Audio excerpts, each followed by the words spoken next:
We'll call the Transportation Commission meeting for July 28th, 2021 to order. And Joe, if you'd please read the instructions. Welcome to our virtual meeting. If you lose connection at any point during the meeting, you can reconnect by clicking the link or calling the number in your original email. Members, if you are able, please activate your video and keep it on for the duration of the meeting. Staff, if you are able, please activate your video when you are speaking. All panelists, that is alders, commission members, and staff, have the ability to mute and unmute themselves. Please continue to use the raise hand feature when you'd like to be recognized to speak, ask questions, or request a roll call vote. Lowering your hand will take you out of the queue. Members of the public who have registered to speak, the name you entered in Zoom must match the name you entered in registration. You will remain muted until called upon. The clerk will tell you when your time is up. After speaking, a member of the commission may ask you a question. If you need to share documentation with the commission, please send it to the email listed on today's agenda. Chair, the floor is yours. Thank you, Joe. Patrick, would you call the roll, please? Charles Miadzi. Barbara Harrington McKinney. Present. Chris McCahill. Here. Ann Kovich. Here. Denise Jess. Here. Bill Bremer. Here. Ken Streit. Here. Bridget Brown. Here. Harold Kleems. Here. Joe, could you send Justin Sternberg an invite to the meeting, please? You bet. Thank you. Okay, thanks so much. Everybody have an opportunity to look at the minutes, and we have two sets of minutes, one for the meeting from June 23rd and one for the joint meeting from July 19th. If everybody had a chance to review them, I'll entertain a motion. Harold? Move adoption. Okay, there's a motion. Is there a second? Second. Okay, there's a motion and a second. Any discussion? Seeing no hands, we'll assume a unanimous consent vote. Unless anyone is opposed, please raise your hand. Okay, seeing no hands, the motion is carried. Do we have any public comment this evening for items not on the agenda? Just the one that was included in Legistar. Which was? It was regarding, moment. With regard to the parks? I believe so. Okay. But there was no one registered to speak? No registrants otherwise. Okay. Okay. Okay. Any disclosures or recusals this evening?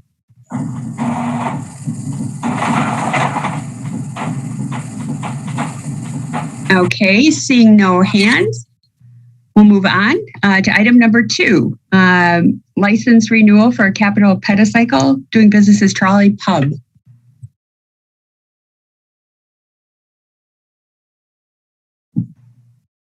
Keith Pollack from Traffic Engineering will give a quick summary on the item. Keith? Okay, go ahead, Keith. Sure. So you have their application material in front of you. I have reviewed their application. Their insurance coverage has been approved by the risk manager. I've had a chance to inspect their vehicles. They've proven to be safe. There's a new manager, Jerry Mishesky. He may be here today. They have questions. I spoke with him, made clear what the rules are, what the expectations are. The company has the same owner, Kai. He's out of North Carolina, but Jeremy runs the local operation here. They're still operating out for the time being on Regent Street in the parking lot of Buckingham's. They have a facility there, which they'll have for another couple of years. That land is redeveloped, but they're okay for now. When I haven't had any issues with them operating out of that location, so I recommend that they be approved at this time. Anybody have any questions for Keith? Do we have any registrants, Patrick? Yeah, the Kai Kopro and Jeremy Rashevsky. They're in support, do not wish to speak, but are available to answer questions. Okay, thank you. Ken, go ahead.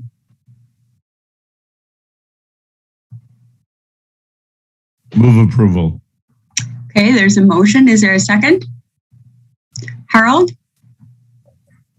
Okay, there's a motion and a second. Discussion?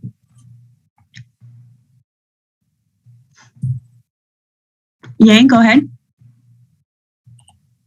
Yeah, thank you. And I just want to add that as part of the resolution, we have a request to waive the permitting fee as well because of the impact of COVID-19. So that we have totaled about $500. So thank you. Okay, do you want us to add that in? No, that's already in the resolution. Okay, thank you very much. Okay, yeah, just want to point it out. Thank you. Okay, thank you. Any further discussion or comments? Okay, Harold, go ahead. Yeah, sorry. Thanks, Yang, for clarifying that. I guess I was not aware of the part of the resolution. I did not look closely enough that the waiving of the licensing fee is part of the resolution. Is there any particular reason why we would grant this to this applicant versus, or has this been granted? Like, has there been some general practice where other? Can I answer that? So there's a larger resolution. Can I just say, Keith, it's in the fiscal note, Harold. So it might not be where it was expected to be seen. So go ahead, Keith. So there was a larger resolution that passed Common Council, basically waiving all fees and license fees for public passenger vehicles, which includes the commercial quadricycle. So okay, this was a bigger motion that passed. Okay. Yep. Thanks. That helps. Yeah, I think that was when the ordinance was updated. Alder Harrington McKinney, go ahead. Thank you, because when I read it, I had the same thinking. I thought I didn't realize it was connected moving forward, and so I did read it, but I didn't understand that it was connected to this resolution. I have no opposition to it, but I was not clear on that either. Okay, good clarifications. Any other comments?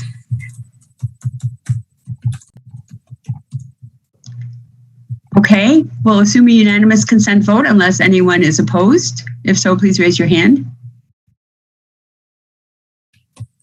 Okay, seeing no hands, the motion is carried.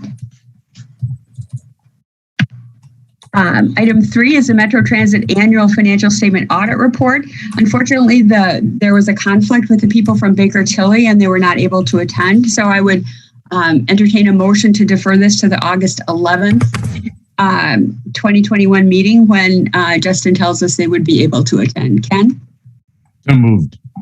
So there's a motion. Is there a second? Second by Harold. Any discussion? Seeing no hands, we'll assume a unanimous consent vote unless anyone is opposed. If so, please raise your hand. Okay, seeing no hands raised, motion is carried. Okay, item 4, B-Cycle. And just would like to say I hope everyone is well, and we were sorry to hear about the medical emergency, and we certainly all sent our thoughts to you. So welcome this evening. Yeah, thank you very much for accommodating and rescheduling for this one. We appreciate it. I'm going to share my screen. We just have a couple of slides we'll share with you guys. Okay. All right. Can everyone see? Yes. Okay, great. Well, for those of you who don't know me, and I don't know everybody on the call, my name's Helen Bradley. I'm the general manager for Madison B-Cycle. And I'd like to also introduce our new operations manager, Kurt Miller, who just started, well, he's been with B-Cycle for over 2 years. I'll let him give a little background too. Kurt, if you want to introduce yourself. Hi, everybody. Helen and I are sharing audio, so you might not see me, but... Can you guys hear him okay? Okay. My name is Kurt Miller. Like Helen said, I'm the new tech operations manager here at Madison. I actually started in Madison June 2019, so about 2 years ago, and then was actually out in Santa Barbara, California, working for Santa Barbara B-Cycle for the past 8 months before I came back here in June, and excited to get back into Madison, and yeah. Awesome. Thanks, Kurt. So we just wanted to give you an update how things are going this year and any metrics that we can share with you, kind of things that we've got going on in the community and projects that we've been working on, and what we kind of see as our next steps with Madison B-Cycle. So this year we hit our 10-year anniversary of Madison B-Cycle. We also this past year renewed our operating agreement with the City of Madison. So thank you to everyone for your support with that. We renewed our operating agreement for 10 more years with an option to renew for an additional 10. So I think we will be around for at least 20 more years is the hope and the goal there. So far in our 10 years, we've seen about 1.16 million trips taken on our bikes here in Madison. And we'll share some statistics with you on the increase in ridership alone since we introduced e-bikes in June of 2019. First, I just wanted to share some big highlights from this year. We've had a lot going on even through COVID. Winter was definitely planning mode for us. We launched our first art bike program here in June, and that has been a huge success for us. We've paired local sponsors with artists and nonprofits, and we're seeing a huge surge in impressions and visibility for these nonprofits and these artists. And the launch event was great. We had it at Garber Feed Mill on June 10th. We've also seen a huge, not just Madison B-Cycle, but bike share systems across the United States and internationally saw a huge bike boom last year. I think I presented during COVID last year and shared some statistics on what we were seeing, but it definitely was people wanted to get out and get exercise through feeling cooped up with those stay-at-home orders. So we'll share some more information about that as well. But we also just launched our first, not just, but in April, we launched our first 2 stations in the city of Winona. So we're continuing to expand our station footprint outside of just Madison. Around the Lake Loop made perfect sense because we were already seeing a lot of traffic patterns in that area already by B-Cycle. So it just made perfect sense to add some stations there in partnership with the City of Winona Parks Department. And we will continue to see growth over the next couple of years into other cities like Fitchburg and Middleton, probably in the next few years here. Great. So as Helen said, ridership continues to grow. And if you look at this year, you see 2021 has surpassed, 7 out of 10 years already, and we're halfway through the season. So we're super excited to see, even after we launched our e-bikes in 2019 there, continue to see increased ridership, past that initial, ridership boom we saw. And that trend continues every month so far. It's been a record month. Compared to last year to date, I think last year we were about 80,000 trips at this time. Now we're looking at 124,000 through July. So super excited to see that. Yeah, and we're all I'm a little sun-kissed because we've been out at CrossFit Games so far this week, supporting the huge influx of riders that are taking bikes from the Sheraton next to the Alliant Energy Center. So I'm really excited to see what this week alone produces for trips, because that usually brings a huge increase in riders and, business for the city. So that's really great. That's back this year.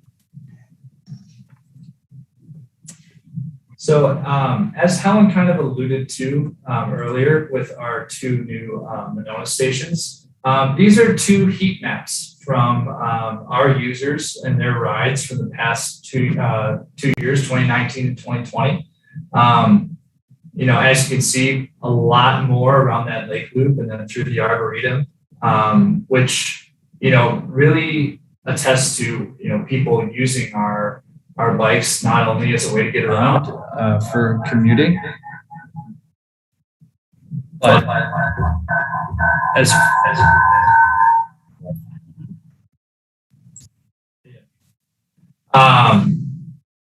so the rides just continue to keep going up and up, and we just keep expanding to go where our riders want to go. We'll support where they want to ride to. Exciting things happen. And we've also noticed, which may not mean a whole lot to this group, but for us, it's important, is we're seeing mobile checkouts increasing pretty substantially just since last year. So that means riders are utilizing our mobile app, which is really great because that means we're headed in the right direction, introducing these new 3.0 docs, which we'll talk about in a little bit.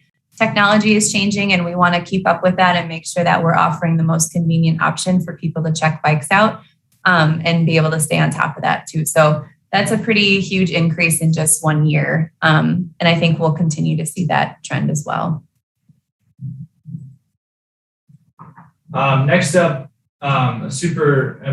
basically the bulk of our work is, maintaining a good fleet and a safe and reliable, vehicle mode of transportation. So some of our metrics we like to use, we like to have 98% of our bikes available at any given time. So, that for us, we have just under 330 bikes out in the field currently. So, do the math, that's like having like 320-ish bikes ready at any given time.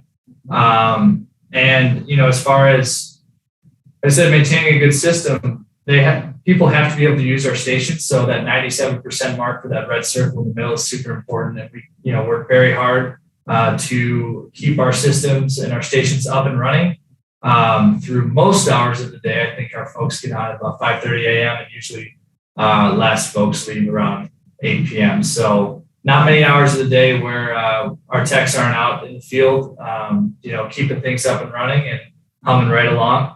And in relation to that too is, it's not like a set it and forget it kind of thing. We do station audits every month for 100% of our stations to make sure that, if there's latches that aren't working or, card readers aren't working or screens are cracked, we go out and make sure that, everything is functioning as it should. That also goes along with our bikes as well. Each bike gets a monthly inspection to make sure, everything's safe to ride, functioning properly, and giving our riders a great experience and a reliable way to exercise, commute, and just enjoy the city of Madison.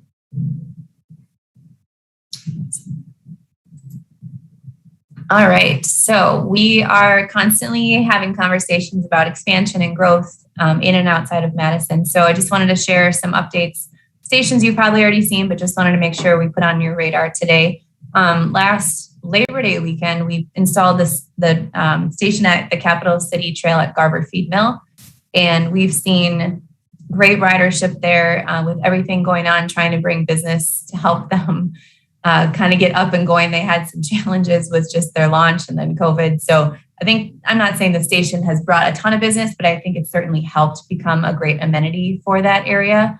And with that, we do our Madison Eats food tours. They do a bike and bites biking tour. And their last stop is the Capital City Trail. So we like to contribute as much as we can to areas that certainly need it and where biking makes the most sense. And we all know that the plan at Garber Feed Mill was to eliminate the need for a lot of parking. So adding a bike share there just was a no-brainer. So we hope to continue to add stations around that area. But for now, we've got the Garber Feed Mill station. Like I mentioned, we have installed 2 new stations in Winona. So right on the lake loop at Schluter Beach Park, we've got a station, as well as Grand Crossing, which is where Buck and Honey's and Forage Kitchen and a lot of other great restaurants are. So if you haven't checked those out, I would recommend. It's cool. It's our new 3.0 docks that we installed there, which any new station pretty much going into the ground after this year will be those new 3.0 docks. If you have any questions, we'll talk about them a little bit more in depth here, but we'd love to answer any questions you have on those. And I'm happy to report, actually, since we were going to present last time, this still wasn't approved, but the Parks Commission Board approved our stations going back at Bree Stevens this year. So We just reinstalled six docks on the North Pedestrian, East Mifflin side. And we are continuing to, once we get through CrossFit this week, we are going to then install the rest of the 6 docks that go on the East Washington side. So we're excited. We've been hearing a lot from community members. Where did the station go? Why isn't it there anymore? So we're happy that we can bring that one back as a permanent location for B-Cycle. And then kind of in the works, we have a lot of conversations with business owners. We have some great partners at the city where we work on new permitted locations. So coming up soon, we have plans to install stations at the Overture Center at North Fairchild. That one's been approved through the city. We're working with the owner of the Heights over on Allen Street for a small station in front of his restaurant.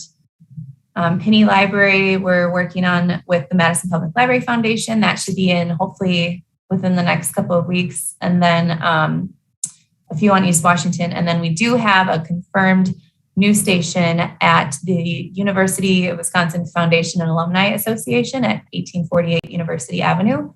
We are repurposing an old solar station from California and installing that. So we're just waiting on that to be shipped. And we will be installing that. So that'll be nice, a nice west side expansion because we don't have a whole lot over there past campus quite yet. So that'll be nice.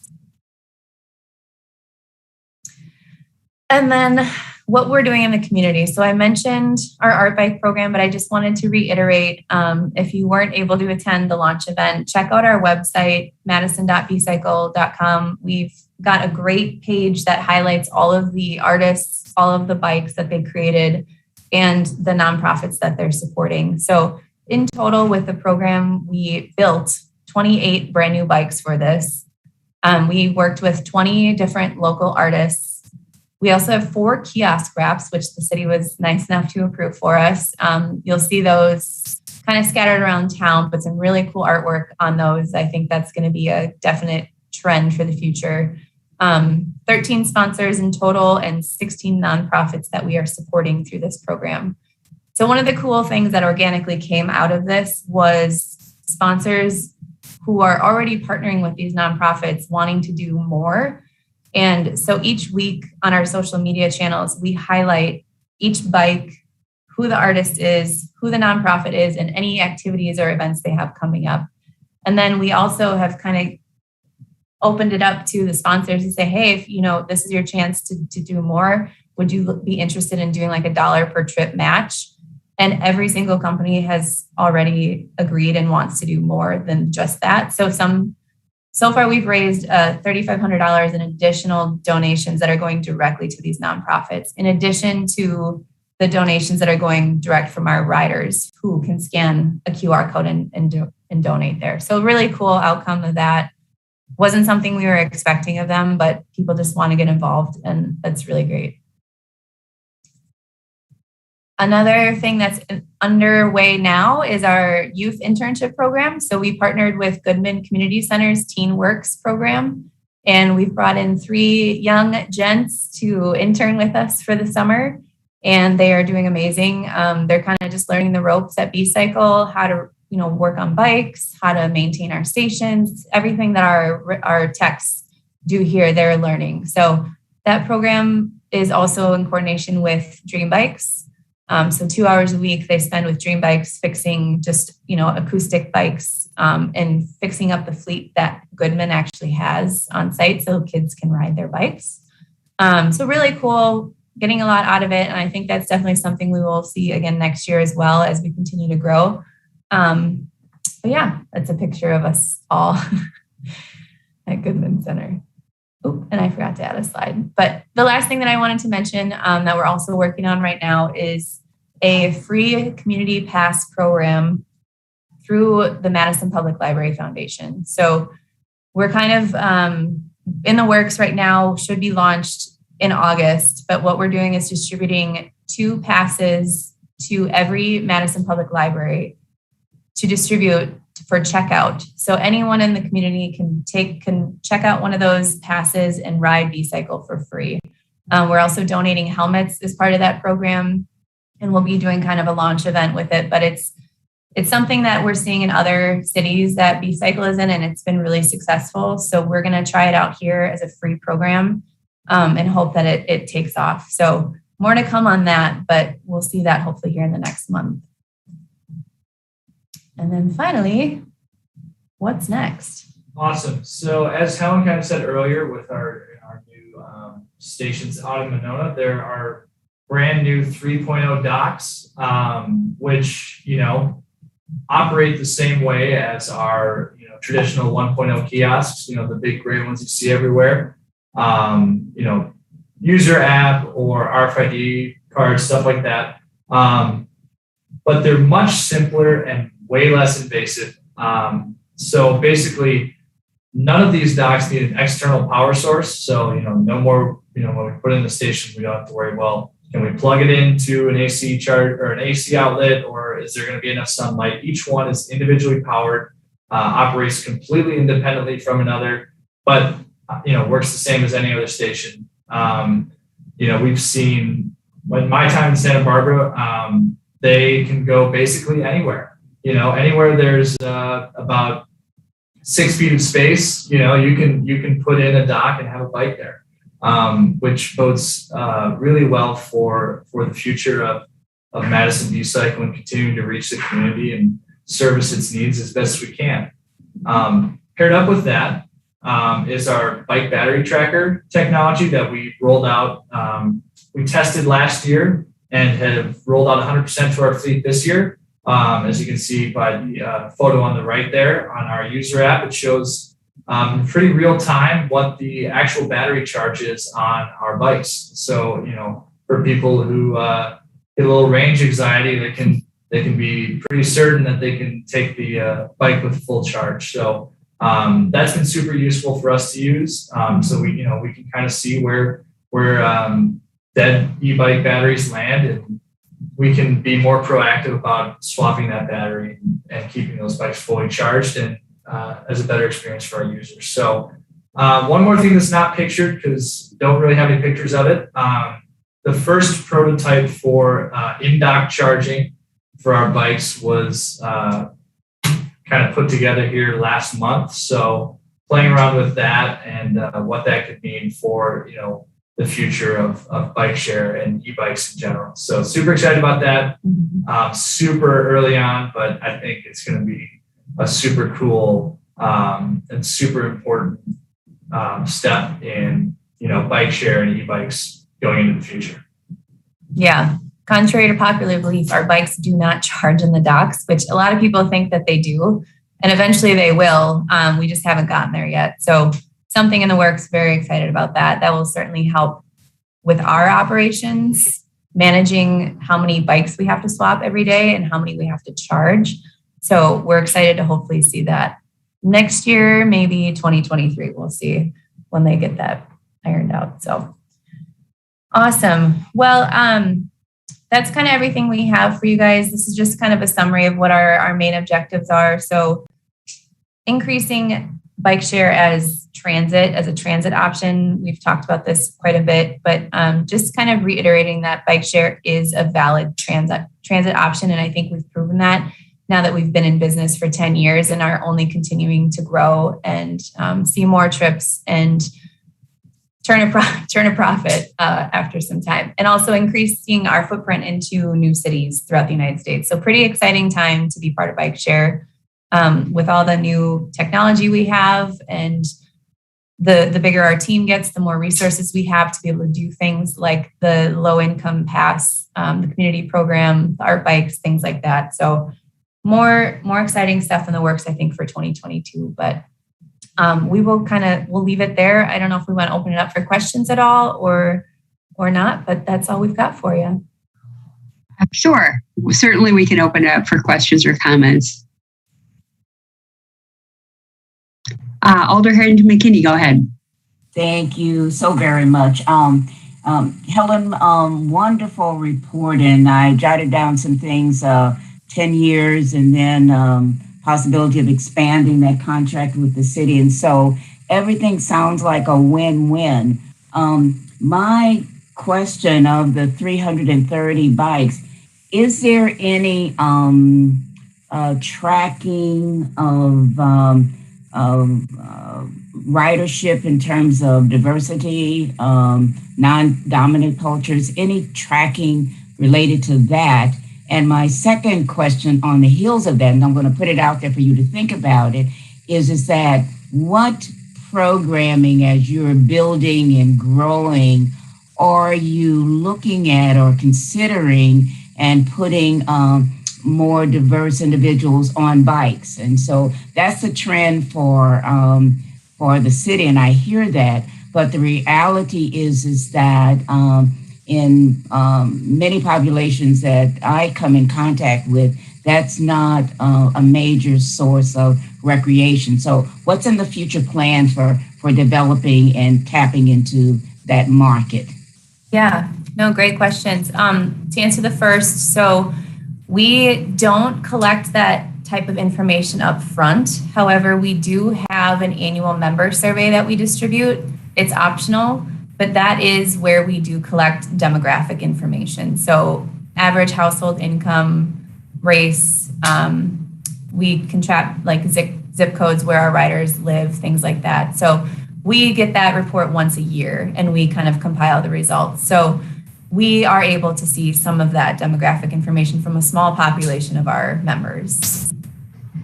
And then to answer the second question, I mean, you hit it right on the head.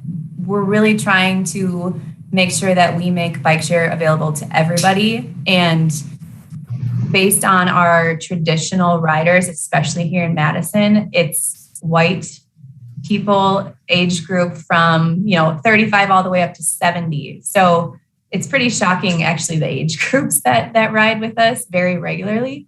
But how do we change that? How do we make bike share more available? And that's kind of where we're pushing, like the transit idea, is making sure that, especially as we talk about BRT and things like that happening in Madison, that we don't lose sight of like the gaps where bike share can really help fill in 9 months out of the year.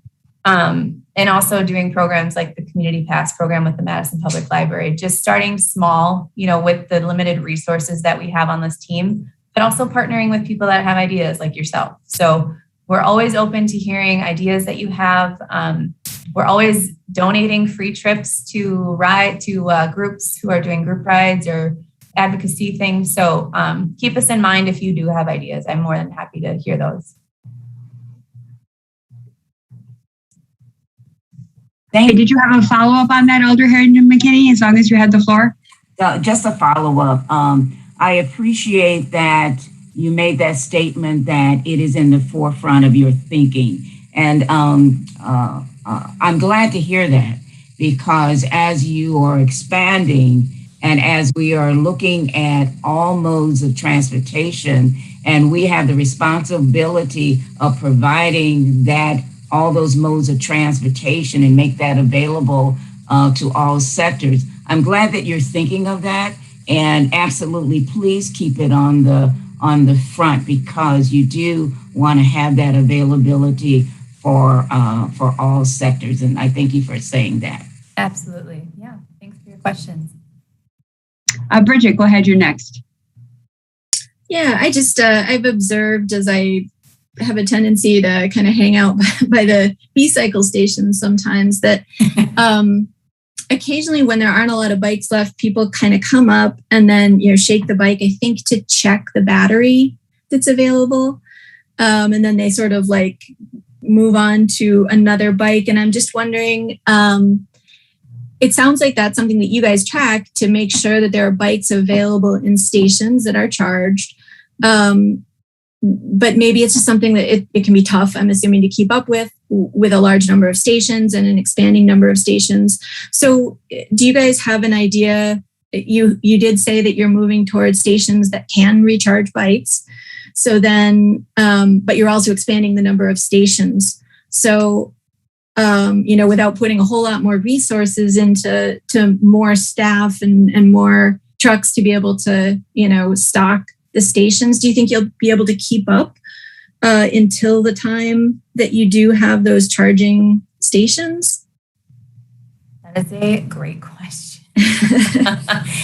And we feel, honestly, like a completely honest answer, we feel it. we're struggling. I mean, I wouldn't say we're struggling to keep up right now, but we've never seen this many trips ever in our history, which is an amazing thing. But it also comes with a lot of wear and tear to the bikes, to the docks. Kurt, I don't know if you want to speak to this one at all, how we plan to keep up. Yeah, that's a great question. And honestly, I think it's a great problem to have. I think, for sure, yes, we will be able to keep up. And I don't see any issues with it until, like I said, that new technology comes out and kind of becomes the standard. We're constantly improving and editing our standard operating procedures when it comes to battery charging and when we kind of have to get it dialed in, and that goes all the way down to like time of day, or even having staff members in at the right times, so we can get in kind of in the lulls of ridership during the day, so we can get ready for those those morning commutes, those evening commutes, those evening recreational riders, so we get out there in the middle of the day when everyone's, usually working, so we can, like I said, swap those batteries and get everything figured out. But it's constantly changing. I was here when we rolled out e-bikes and we had no idea what to do. And it's amazing to see in 2 years the progress we've made and continual improvements we implement to best serve our system and our users. Yeah, and we're kind of in a unique position too. Our direct relationship with B-Cycle headquarters is so close by. So naturally, we become like their guinea pig to pilot any new products or software development. So I think that also will play a huge role in helping us kind of fine tune our operations as we get more options and availability to reporting. So we can, from a desk, check like we're doing with the bike battery trackers, which bikes need swapping. We can go directly to those stations instead of sending our guys out just kind of aimlessly around the city driving around. So I think the more we can fine tune and hone in on those types of reports, the better off we will be too. I appreciate that. Thanks. Oh, and we're hiring. It's a selfless plug. We're hiring 3 positions right now. So if you know anyone.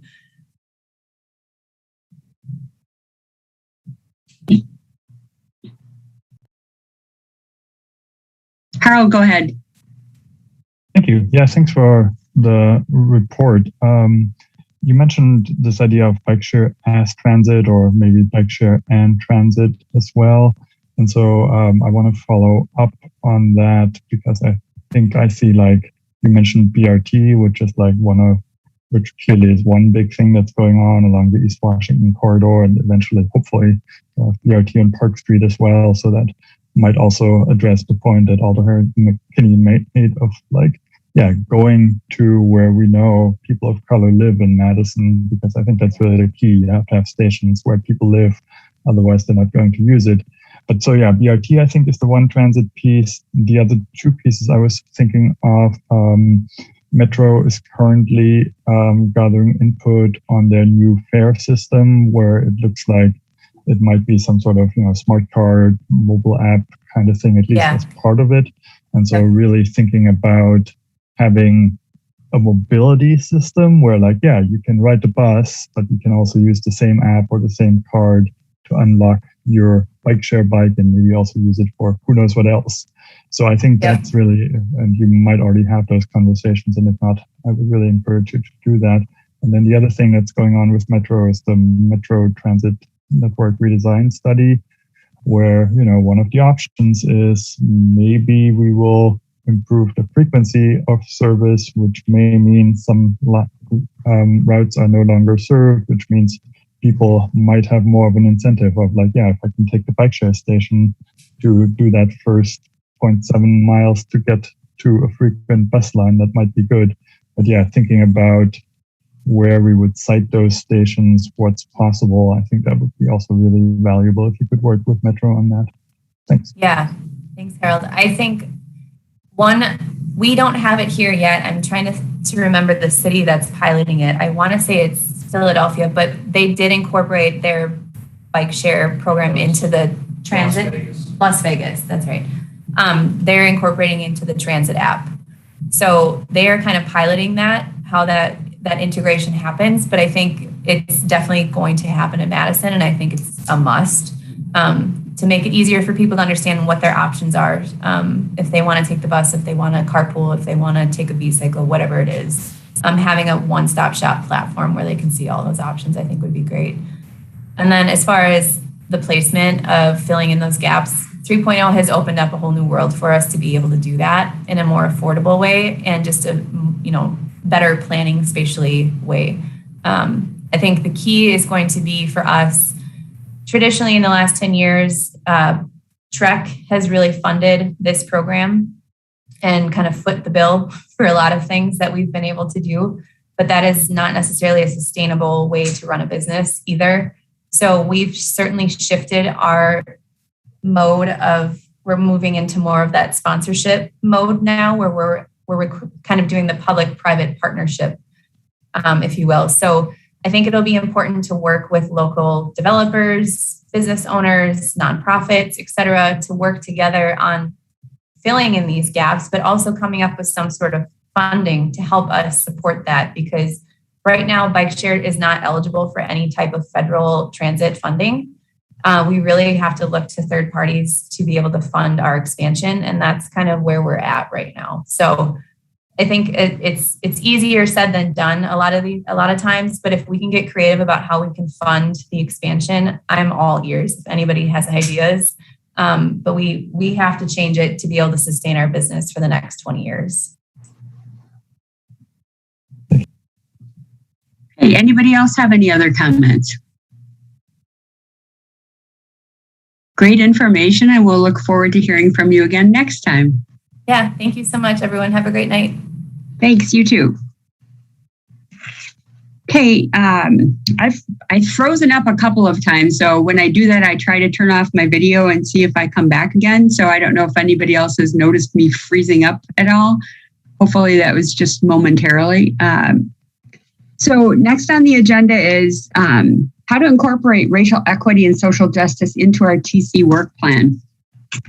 As we discussed our work plan, I was asked to meet with someone from Racial Equity and Social Justice Initiative to talk about this and how we might do this. And Park is here with us this evening. I had a great meeting with him, and he had a wonderful suggestion about leveraging the racial equity, bias, and inclusion training sessions that we're planning to have along with what we're discussing here. So, Tarek, why don't you introduce yourself to those folks who don't know you, and maybe we can sort of tag team talking a little bit about what we're thinking about putting into the work plan, and then get your thoughts with regard to that.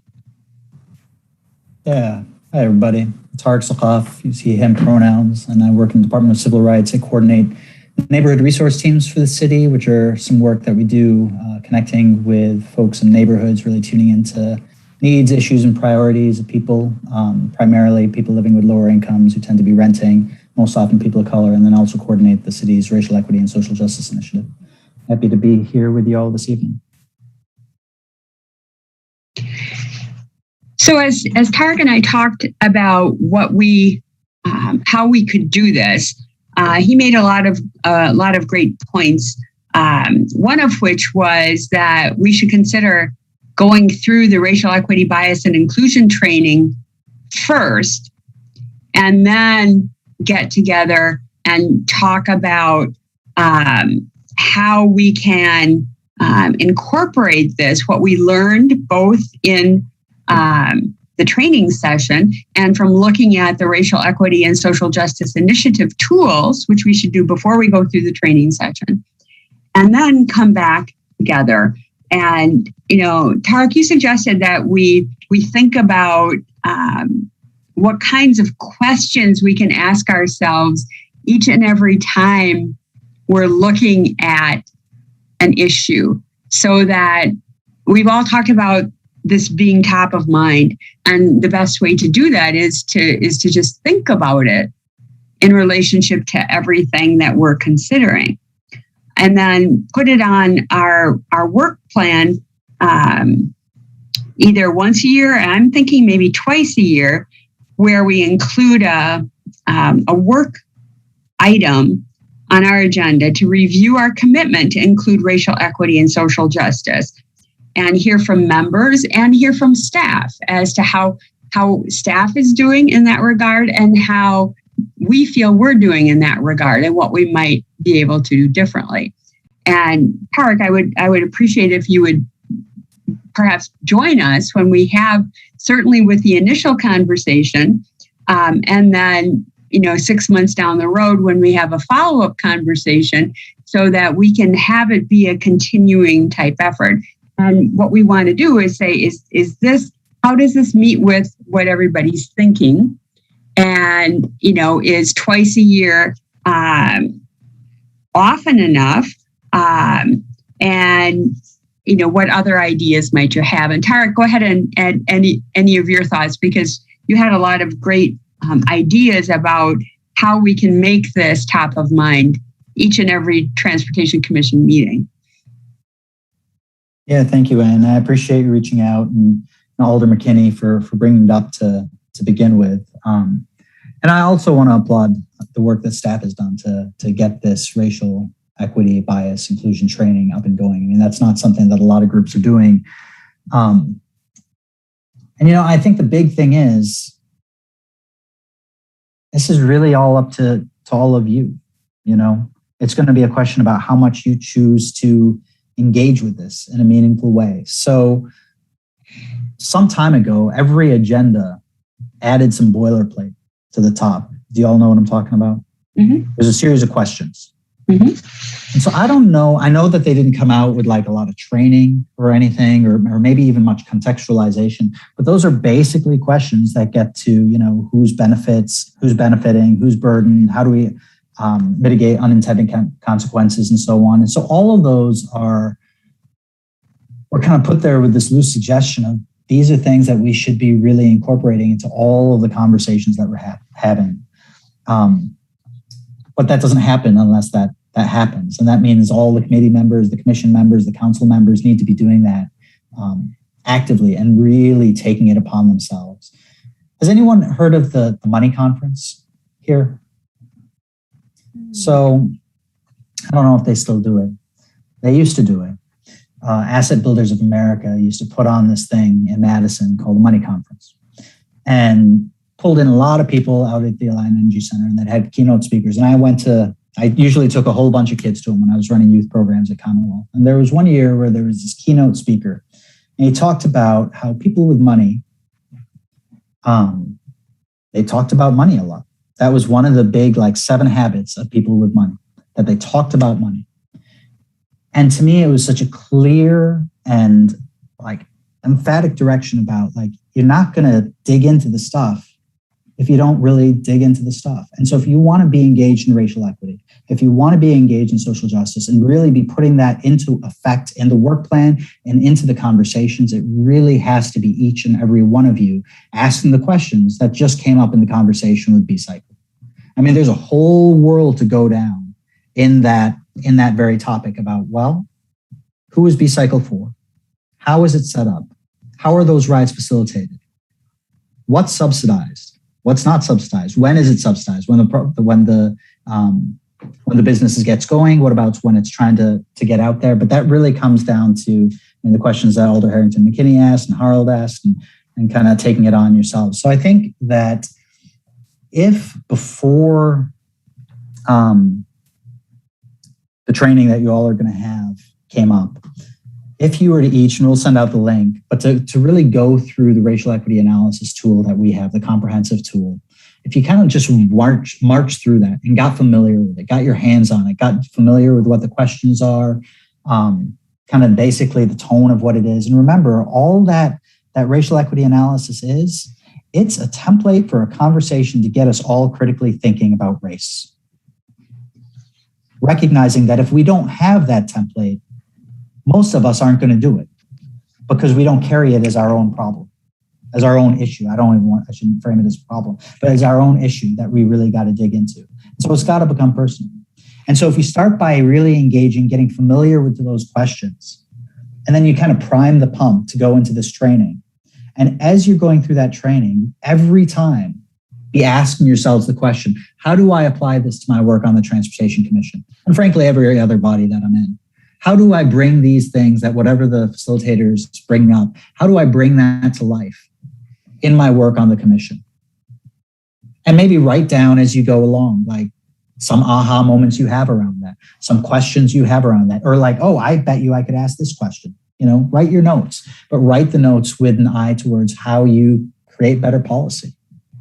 And then I think at the end, we can come back together and knock it all around and share, what were the takeaways for each of us. But again, make it personal, because I think the way we shift is really by digging into stuff ourselves and growing and changing. But it's got to become each of ours, So that's what I'd say in terms of the big frame.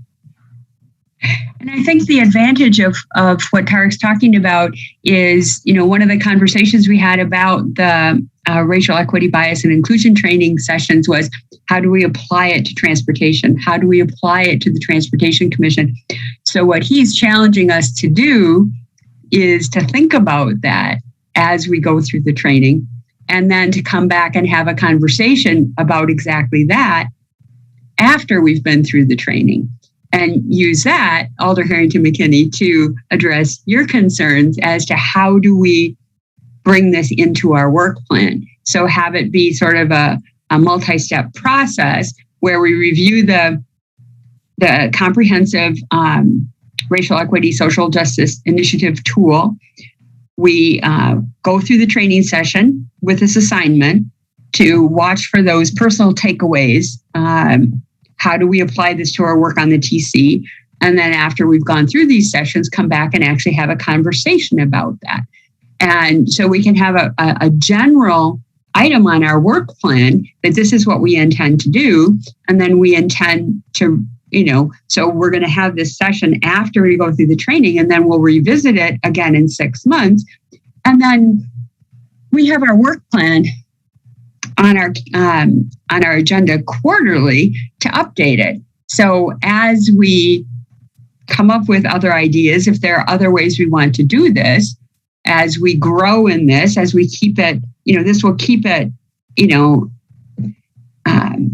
us thinking about it, then we can certainly refine it and bring it forward. But this is a way to leverage the training, which I think is great, and make it apply to transportation, and make it apply to our work each and every time we have a Transportation Commission meeting.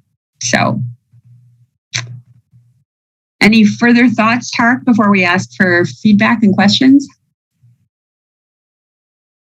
And then the next step would be, after all the feedback, that I would put this into an item on our work plan, or 2 items with the semi-annual, if that's the route that we go, or however often we choose to do it, and then bring that back to a future meeting for us to review and approve.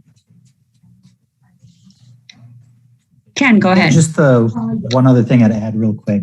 Sorry, sure. It's just I think there's also a lot of opportunity, and this we're talking about with kind of revisiting things on a semi-annual basis. But the department is doing a lot of work to bring to bring racial equity and inclusion to life in the work that they do. And I don't know how this body operates, but I think it'd be a nice opportunity to hear about what some of those things are. One of the things, and I don't want to put people on the hook too soon, we don't know what this is going to look like exactly, but one of the things that we're working on within the Racial Equity and Social Justice Initiative right now is to really get department equity teams up and going.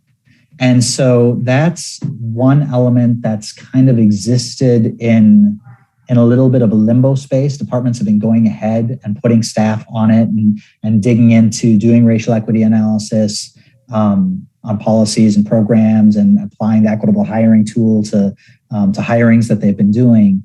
But we're really working to give a little bit more structure and guidance to what these teams are and how they operate. And the way I'm seeing it, we'll see how it evolves, but the way I'm seeing it is that department equity teams would really be those bodies, teams of staff that are charged with figuring out how to make their respective unit of work, so department division, as racially equitable, inclusive, socially just, and ultimately anti-racist as possible. And so that would be a great body down the line when we're up and going on it to hear from periodically, again, in terms of how is this work coming to life, not just in the commission, but in some of the ways through staff and ways in which you can support that, double down back into it. Thank you, Tarek. Ken, go ahead.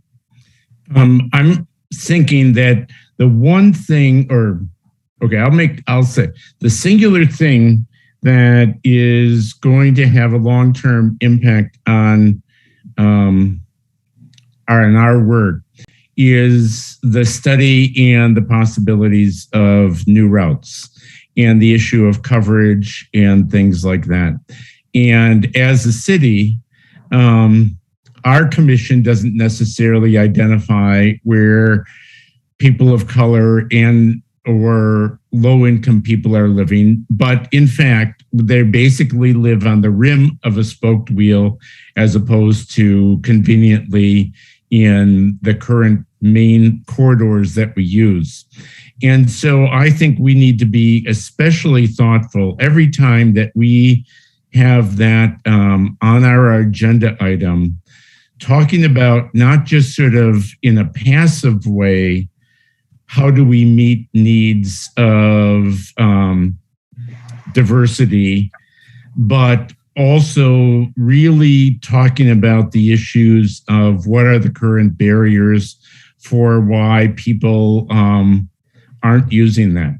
And, one example is the major floater of our boat is the UW, and how it basically says, we're not going to have any more parking. The parking that we have is going to be incredibly expensive.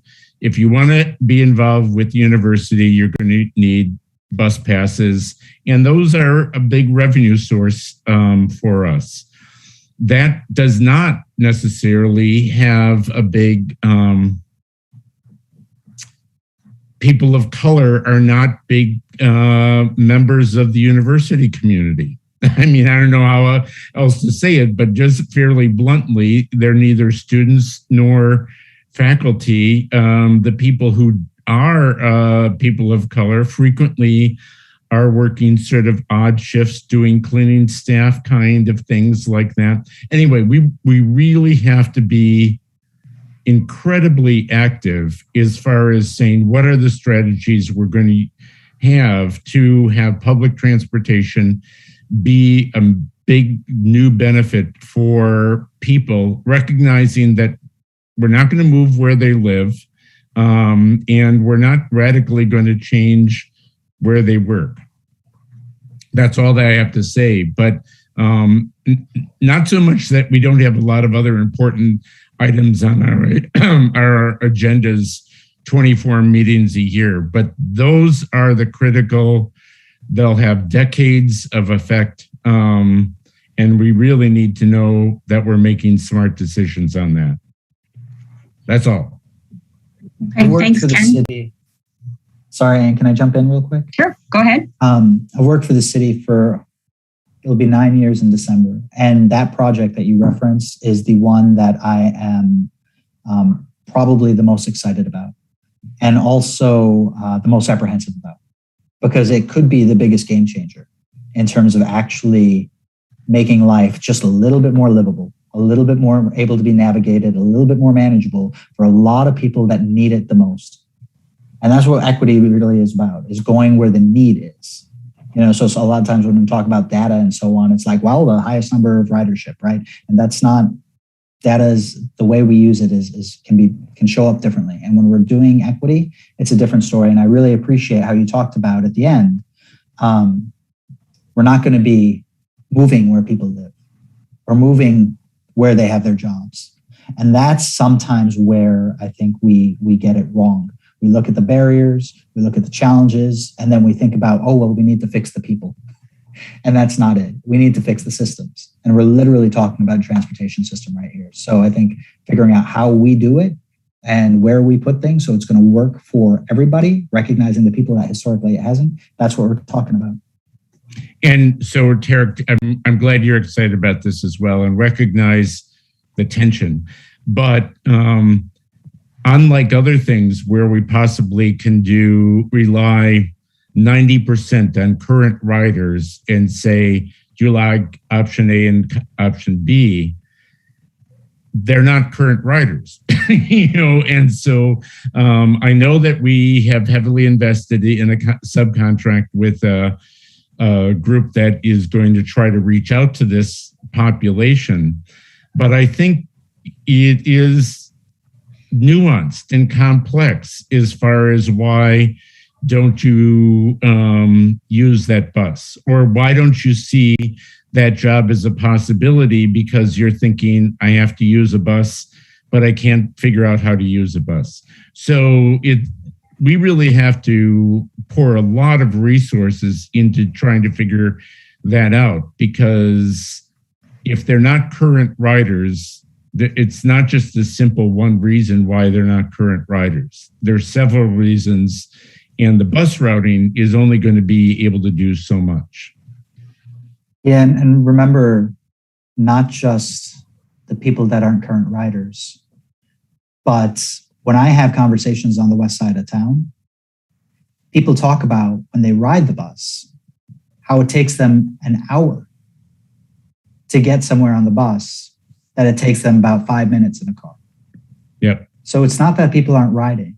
It's that the experience that they have when riding is just, it's long. And it's hard, and it's challenging. And it's not the way it should be. Thanks. Harold, go ahead. Yeah, thanks. I really appreciate the conversation and the work that has already gone into this. And I think this sounds like a good path forward. Like we already have in motion the training for commission members, and those follow-up steps really make sense to me. We already started talking a little bit about data, and I remember I went through the short version of the ResJ tool, and one thing that I remember on there is like this question, like what is already known about the issue? What are the data that are available? And can you allude it to that? I think that's going to be really a key piece for us as a commission, where in many cases, we actually do not have the data because the system is set up in a way that doesn't even connect it. I mean, Alton McKinney asked, like, the B-cycle ridership data, we have some inclination or some indication of what's happening from like those self-reported surveys, but we don't have the demographics of who rides Metro, but then we have people who show up to our meetings who are probably not representative of the larger ridership. We sometimes only have national data of by what means of transportation do people get around predominantly? Like, do people actually use bikes? Do they use them for transportation? Do they use them for other stuff? The same with driving. So, I mean, I think there will be a lot of follow-up questions, I think, that are going to come out of these conversations where, I mean, we will either need to do some digging and see what do we already know? Can we is national data maybe good enough? Or we will have to acknowledge we're not totally sure. And then we have to think about how do we fix that? Do we put the resources into that outreach that you mentioned with the Metro Network Redesign study where, the people who ride the bus for an hour are not going to show up to the meeting. Therefore, you go on the bus and get the input from them there, which is also, that's data. And that's something that we need to take into account into our decision making. So I think there's a lot of work to be done for us as a commission. And then also thinking about, it's always going to involve trade-offs where, focusing on those people with the fewest resources, the most disadvantages, that's what we need to do. But if you move the line one block over, there might be people who are just as disadvantaged and who now have less access. So it's going to be involving trade-offs for sure. And it's going to be tough for us. But we are in the position to make those decisions. So we have to make them in a really intentional matter and trying to do our best. Thanks. Yeah, and you alluded to this with the data. I'm sorry, Anne, I keep on jumping in. No, go ahead. I was going to ask you to comment on something else, but go ahead first, and then I'll ask you to repeat something you said at our traffic calming subcommittee meeting. Okay.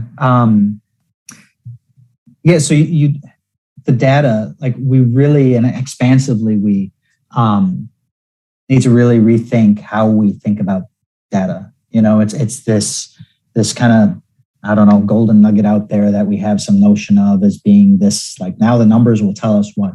And data to me is just information. It's just information. And we dismiss anecdotes quickly. We dismiss stories quickly. We dismiss qualitative at the sake of quantitative. But we know a lot more than we think we do when we take a more expansive view of data. We know the experiences that people have already shared with us, whether they've come to a meeting or pass it on through me or somebody else. We know the stories. We know the experiences. We know who it's working for and who it's not, and where it's working and where it's not. So we know a lot more than we think we do if we soften ourselves and kind of take a step back and say, like, okay, so what do we really know about this situation? So that's another place where I think we got to push ourselves to kind of go beyond the numbers and kind of that first glance. Yeah. And Tarek, if you could repeat something that you said at our traffic calming subcommittee, we had a whole meeting with Tarek where we talked about racial equity and social justice. And one of the things that you said really stuck with me, and I think about it every meeting, and that is, Harold, and you mentioned it, that we sometimes hear from certain people all the time. And there are a lot of people that we don't hear from. And Tarek, you said that we have to remind ourselves what voices aren't at the table and how do we get those voices heard. And that's a challenge, isn't it? Yeah, it's absolutely a challenge. And so I'm going to tell another little story. Alder Harrington McKinney has been a teacher of mine for a long time. I learn a lot from her.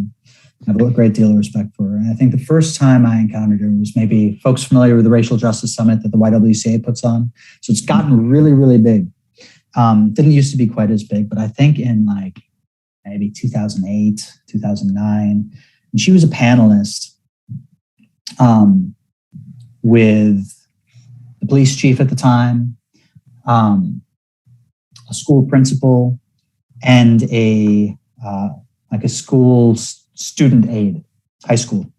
And they told a story about a kid who had, who was on the bus, funny enough, and a friend of his gave him a BB gun and got off the bus and ditched the BB gun underneath the bushes somewhere.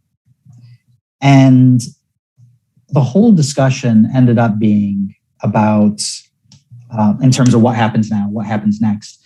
It became a question about, like, well, it depends where the gun was. Was the property was it on the schools, property? Then it's an issue for the schools. If it's on the, not on the schools ones, then it's an issue for the police. And Alder McKinney at a certain point just says, and who's looking out for the best interest of the boy? Nowhere in that did that come up. And that's all of our work. And it marks, there's a fine line between, we don't want to go down this paternalistic road. But again, if we look at understanding what the stories are, what the experiences of people are, and recognize, we've been told a lot more than we think we have been. Regardless of whether they've come to the meetings or not, we know the story. And so if we are not building our systems for the people that are least represented, that have the least amount of power, that have the least ability to sway the system sometimes, if we're not really working to uplift those needs, feel like we're missing it. And certainly a lot of those people aren't coming to the table and advocating. And there are a lot of people that know how the system works and have access to power on a lot of different levels, whether it's at the meeting or calling commissioners afterwards or calling alders afterwards. But I think there are ways that we can recognize, like, who we're doing the work for and do the work when they come to the meetings, when they don't come to the meetings, regardless. But recognize that, like, we really work for everybody that lives here. Thanks, Tarek. Chris, go ahead. Thanks. My thoughts that story kind of touched on some of my thoughts that I was having. Thanks, Tarek, for coming and talking us through some of this. I think it's going to be great to sit down and talk about how we're going to incorporate this into the work plan. But I think I can't help but think, like, as we just heard, that this is a lot harder than that because, we're already bringing our own perspectives to the way that we're tackling the things that come to Transportation Commission. And often that's more than one perspective. It's, our technical expertise, it's our personal experiences, and we have to juggle that with, balancing the perspectives of other folks that aren't us. So that's going to be sort of a mental load for us to manage. And then I think, we just heard this, but there's perspectives that we don't even understand. Like, we've got blind spots and just, we don't know what it's like to move through the city or experience streets as other folks. So just, I guess, not to underestimate what we can accomplish by, I think, thinking into working stuff into the work plan. I think it's a lot of work on our part to get this right. Well, I think that's true, Chris, but I think that this is a big step forward to just keep reminding ourselves. And I think it's an excellent point that it's hard, and that's okay.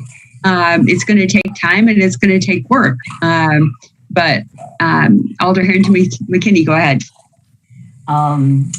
Thank you very much. I want to say thank you for the conversation. This is not an easy conversation, and it is not designed to be. We're not going to have all the answers, and we're not going to get it all right. And you're right, is that when we are evaluating, there's going to be trade-offs. Everybody's not going to get what they want. But if we walk into and talk about those trade-offs, and we have intentionally looked at who's not represented and who's represented, and we have looked at the angles, and when we come up with those trade-offs, we are doing diligence to the work.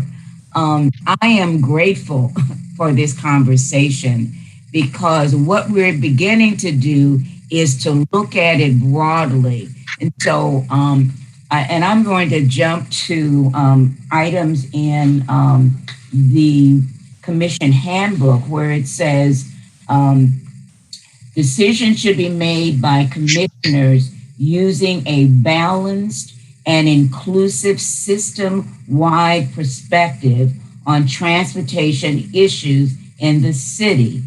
Commissioners should work to eliminate any disparities that people of color or people of low income may experience with regard to transportation issues in the city. We're looking at those, and it is not an easy conversation, right? But it's a conversation as we are looking at the vision of what our transportation system looks like. We should be considering that. And there's going to be some trade-offs. Everybody's not going to be happy. But we start the conversation with having those difficult conversations. And I am grateful for what we've talked about tonight. And I am grateful for you for stepping in and really having those deep conversations. And it shows your leadership. And so that's why I was quite comfortable with you going in and talking with Tarek. And there is so much wisdom and experience that's on this Transportation Commission. And in that, we are always looking at what does tomorrow future look like, and how can we bring our transportation system, make it available to most people. And we have to start having those difficult conversations. And, in summary, thank you. It's not been an easy conversation, but it is a conversation that we will continue to have, because we were bold enough to start it. Thank you. Well, I think it's really commendable that we agreed to take point on having the training. I think it was an excellent suggestion by Alder Harrington McKinney that we actually put it on our work plan so that it's visible and a reminder for us to think about it. periodically. And Tarek, you have a way of helping. You're very, very good at helping us be better about thinking about these difficult conversations. As Alder Harrington McKinney said, there are trade-offs, and it's okay that we have to make trade-offs, but as long as we're thinking about what those trade-offs are and recognizing that they exist, then I think we're doing the job. We're doing the due diligence. Justin, you had your hand up earlier. We've been talking a lot about Metro. Did you have comments that you wanted to make? No, I think most of what I had to say was covered with the other comments. So I was just going to chime in on the Metro piece since we were talking about that, but I think there's nothing I have to add that wasn't already said. Okay. Well, I think that that equity is a big part of the Metro Transit redesign, and so we'll watch that very carefully. And as everybody has said, that's a very important piece of work that's going on at the Transportation Policy and Planning Board. So, what my plan would be to take what we've talked about here and put together something for our work plan. And Tarek, if you don't mind, I'll work with you on how we word it and how we incorporate it. Then first, Patrick, if you could send the link out to the comprehensive ResG tool to everybody so they can have that. Or we may want to wait until we've got our training scheduled so that you can get the link within a week or two of when we have the training scheduled to start. So we will do that and then attend the training and then get back together with Tarek. And I think he's given us a good assignment in terms of what we should be thinking about as we go through the training. Other comments? Does that sound like a good plan? Alder Harrington McKinney, are we doing what you envisioned when you challenged us with this? Okay, great. So you'll hear from us again then. I say one last piece, Anne. Absolutely. And thank you for coming tonight. Yeah, absolutely. My pleasure. And yeah, absolutely to all of you. Thank you for the work that you're doing and about to do, and to the way you're going to bring this to life. There's one other word. We talk about equity, we talk about inclusion, we talk about diversity. A word that's around the corner is belonging. It's starting to be talked about a little bit. It's what? Say again? Belonging. Yes. Who belongs? And I just, I don't know that that's going to come up in your training or not, but just, I want to say it. I want you all to hold on to it. But what does it look like when we really have systems where everybody knows that they belong? Hard as anything to build, potentially, perhaps, because it means that we're giving up so many things that we've held sacred up to that point. But that's what we want to be, right? A community of belonging. So Thanks, everybody. Yeah, no, and that's very important. I was at a session that Yang had on inclusion and gender bias, and we talked about perception of risk versus actual data regarding risk. And, belonging is a perception, isn't it? We can think that we're including people, but unless they feel included, unless they feel like they belong, we haven't really achieved the goal. So excellent thing to remember. So other comments? Bill, did you have a comment? No? Yes, go ahead. Got to unmute. Yep, thanks. I was just going to excuse myself for the evening. Got a special family event, and so I just wanted to let you know that I'm going to be leaving for the meeting for this evening. And I think you still have quorum, correct? We do. Okay. Thank you. All right. I'm going to check out right now. So. Well, enjoy your family. Okay. Thank you. Yep. Okay.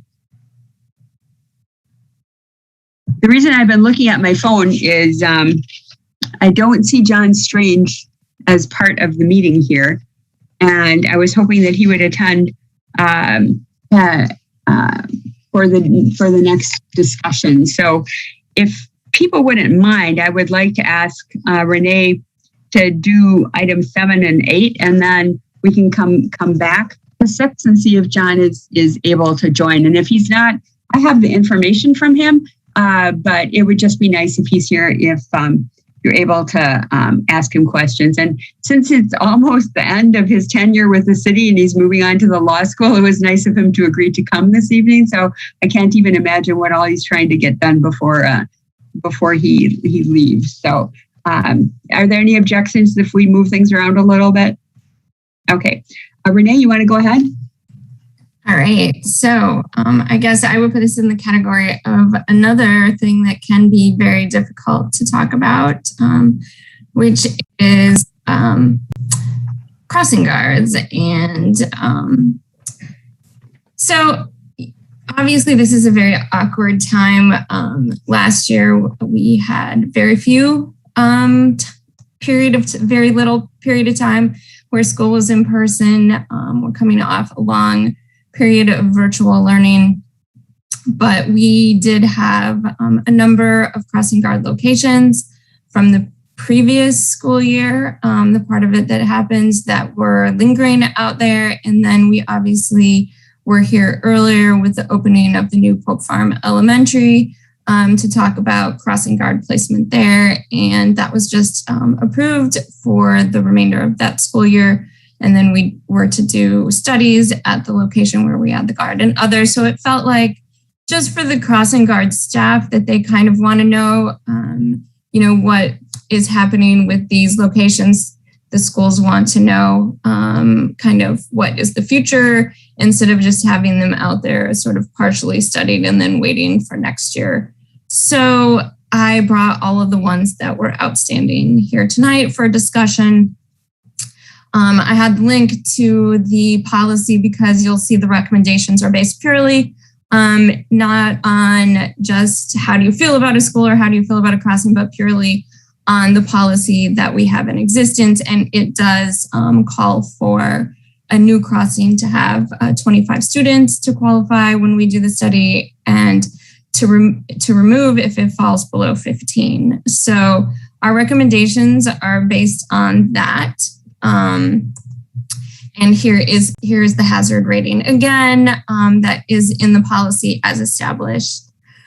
So I'll just quickly, at division has fallen below that. It has been low. It was a little bit better in 2018, but still didn't meet that. So in 2019, it was put on the list for consideration for elimination.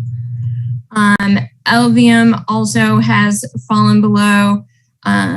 When we did our counts, there were no children, but in talking to the crossing guard, she did have during the school year for a little while, 2 children that were crossing. And I should mention that there are lots of other people who cross at these crossings.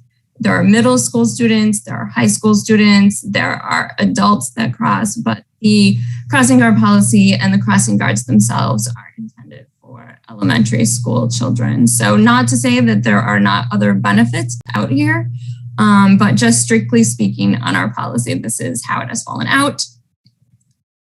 Midvale Mineral Point also has fallen short. We've actually gotten an email from someone who lives at that corner who says that it has been pretty low for quite a while, but we first took note of it in 2019 and did the study. Thoreau, the Glenway at Monroe Street, it has come before the Old Ped Bike Motor Vehicle Committee before. It was not eliminated, but it has for the last couple of years been lower. It was, I think, pretty low then, but maybe not low enough that the committee felt like removing it, but it continues to not have very many children crossing.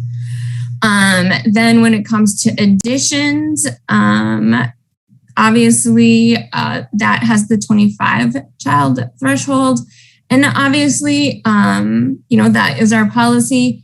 One can certainly make an argument that if there was a crossing guard there, that you would have more people crossing. This is the counts of how many people are crossing without that.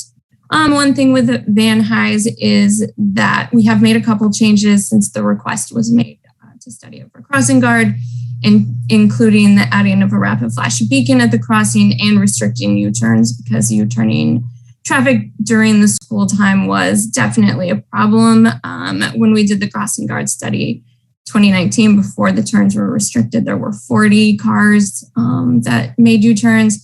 And when we did do an observation in the spring, it was down to 3. So people are still making that illegal U-turn when they're running late for dropping their kids off. For sure, it still happens, but it has improved. And then Orchard Ridge, and I would just say that this is the one school on the list that falls into the low income eligibility for free and reduced lunch. I think Orchard Ridge is the one school on this list that we're considering.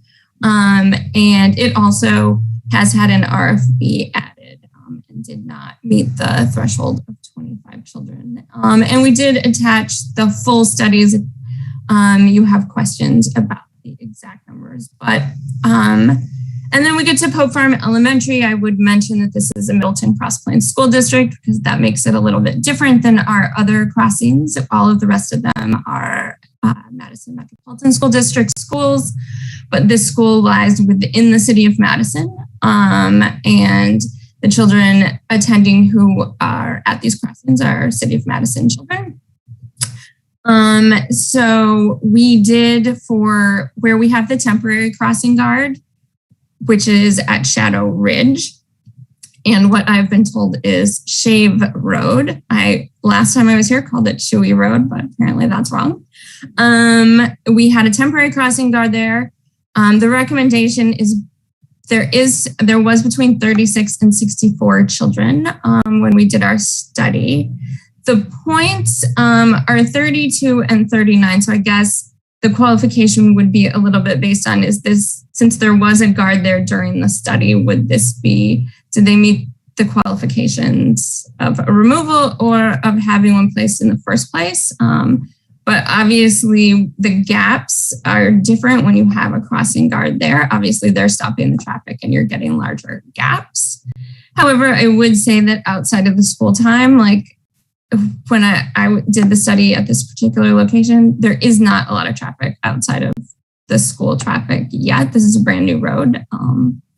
Shave Road at River Birch did not have enough children for the crossing requirements, and neither did Old Sock Road at Shave Road. And we will be putting driver speed feedback boards on Shave this summer. As well as there is funding to put a rapid flash beacon on Shave Road this summer. That's funding that came from the development project that they were required to put in when the school was built. So that is a very fast rundown of the various locations and how their studies came out. I can answer questions about the specific studies. Gretchen is here who helps with that as well, or other general questions about the policy and process. And so that's it. Thanks, Anne. There are some registrants, Anne. You're muted. That had to happen at least once during the meeting. Harold, would it be okay if we hear from the registrants first? Yes. Who do we have, Patrick? Sarah Carls, opposed, wishes to speak. Okay, Sarah, go ahead. Chair, there's no one by that name in the list. There's a third person under a different name. If you could raise your hand if you are that person. Okay. I'm going to unmute this person. They're under a different name, but they could let us know who they are. Hi there. I'm Sarah Carl. Sorry. Oh, it didn't update. Sorry. That's okay. I'm Ian's Pizza during the day. Okay. Thank you for having me. It's been wonderful actually being a part of this broader conversation and understanding the priorities of this group. I guess I want to speak specifically to the decision, a recommendation for the Sego Richland intersection. I guess as someone who's in the neighborhood and sort of living in this intersection daily, I guess we really want to ask that this group not make a decision based upon the reports of this study. We sort of are asking that you just trust the experiences of the families that are here and look for a little bit more information or redo the study so that we are accounting for current circumstances. This study was done a while ago, and there have been some real and significant operational changes at the school that we believe are only going to make this a more risky intersection for our kids. The study is not representative of dual drop-off, so an influx of cars from an elementary school and a middle school dropping off together at the same time, 8:40. That is a change for us all this new school year. It does not account for new obstructions like the placement of the bus loading and unloading zone for both schools, which is going to be taking place right in this area, right next to this intersection on Sego. It doesn't take into account the increase in school age families that we've got in the year, sort of 18 months since the study was done. And we also would argue that with obstructions and some other things that the social distancing information is either not recorded or accounted for. We believe there are real and necessary reasons, real reasons that warrant a necessary relook at this intersection. So, we hope that this isn't what drives your decision and that there is an opportunity to, reassess, as quickly as possible, ideally the start of the school year, so that you can make a more guided decision based upon current circumstances of the intersection and the schools. Thank you. Thank you, Sarah. Does anybody have any questions for Sarah?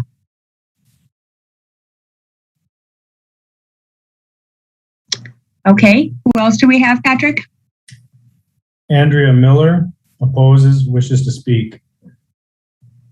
Andrea, go ahead. Hi, can you all hear me okay? We can. Perfect. Sorry, I couldn't join via my computer, so I had to join on my phone. So yes, I'm Andrea Miller. Thank you so much for having me and giving me an opportunity to share my perspective. I am also speaking up along with Sarah Carls about the intersection of Sego Boulevard at Richland for the Van Heist Elementary. And my sentiments really echo a lot of what Sarah has already talked about. My concern is that the recommendation not to include a crossing guard at this particular intersection is based on a study that really doesn't take into account certain criteria that are applicable to current circumstances. So one, as Sarah had mentioned, we have new start time for the Hamilton Middle School, as well as new busing guidelines that will have drop off right where that crossing exists. So we are going to have an influx of students crossing at that intersection, which I do think could potentially, along with new families attending the elementary school, raise that number to potentially meet that threshold that the policy stipulates. Also, in looking at the school crossing analysis that I'm guessing goes into the recommendation, I'm not seeing that it addresses the information about available sight distance. This is a huge problem on Sego Road due to the road curving on either side of the Sego-Richardson intersection. And that's going to be further exacerbated again by those new school start times and increase of students and the buses that I just mentioned. I know that there have been some steps taken to try to mitigate some of the danger to children trying to cross at that intersection. I know there are restricted U-turns at this point. However, people do continue to do illegal U-turns at that intersection. I regularly walk throughout the neighborhood and I witness it pretty regularly in the morning. I also am not seeing in the analysis any information referencing the motor vehicle speed on Sego. And again, as a person who walks daily on Sego, I continue to see this as a problem. Cars are just flying down that street. And with the curves right around that intersection, it really does become or poses a danger to any children who are trying to cross there. That crossing also really is a main, thoroughfare, for lack of a better word, for kids getting to Van Hise. So kids are going to take the shortest. Yep, kids are going to take the shortest point from A to B, and so 3 minutes is up. Basically, that's where we're coming from. So thanks again for listening. Really hope that you'll reconsider the recommendation. Does anybody on the commission have any questions for Andrea?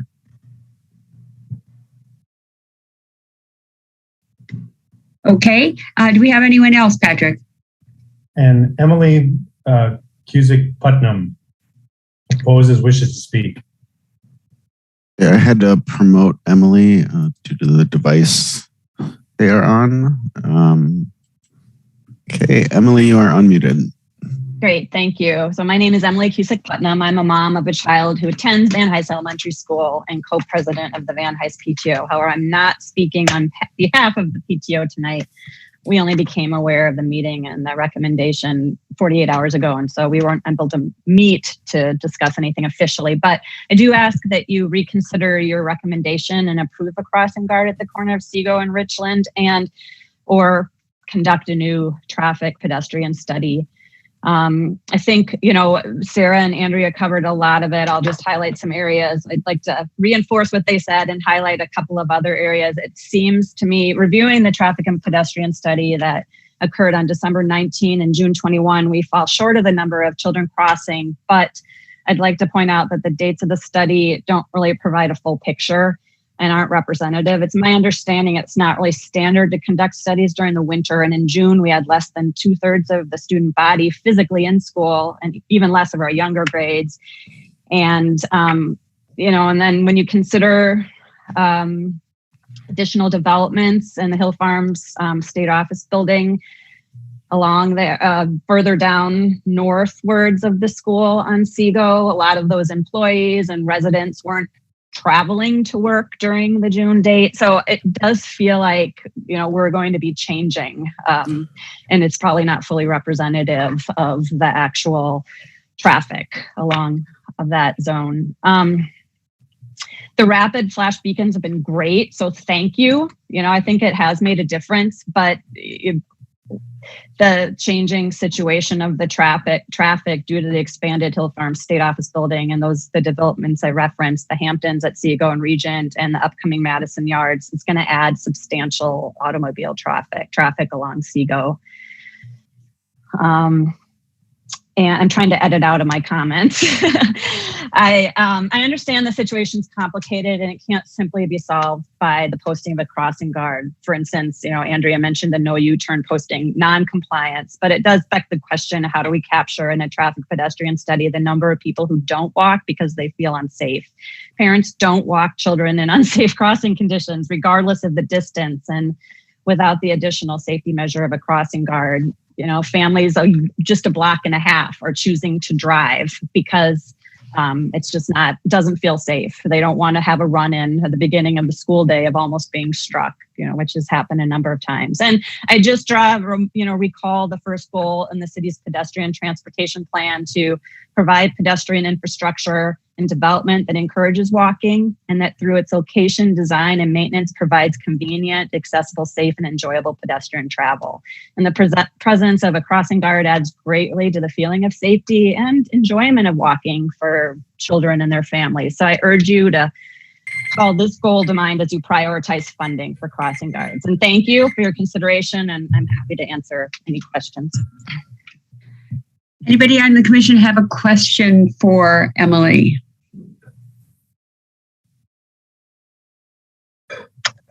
Okay, do we have anyone else, Patrick? No more registrants, no. Okay, thank you. Harold, go ahead. Thank you. A question for Renee, which maybe follows up on something that the members of the public have pointed out. So looking through all of the studies, so for some, and sorry if I missed this, but so for some locations, there's just what the posted speed limit is. And for other locations, there are actual speed studies. What? Yeah. Can you? So that is correct. We were not able to get speed studies for each of the locations. So for those did use the posted speed limit. That is correct. Okay, but usually you would try to get actual speed data because, I mean... Yes, in an ideal scenario, yeah, we would. Okay. Yeah, because I mean, if you look at then the locations where there have been speed studies and you look at the 85th percentile speed, like, I mean, you know, the numbers seem very high. And so I'm wondering, compared to previous years, I think we have had these discussions at the commission, and like there's been public discourse of how speeding has really exploded during the pandemic. And I mean, I think we might be seeing that in those school locations as well, where like the 85th percentile speed is like 42 miles an hour and things like that, which means like there's lots of people driving faster than that. Is that correct compared to previous data? Do you know? Gretchen, do you know if that is, Gretchen has more history with the speed studies for these than me, but.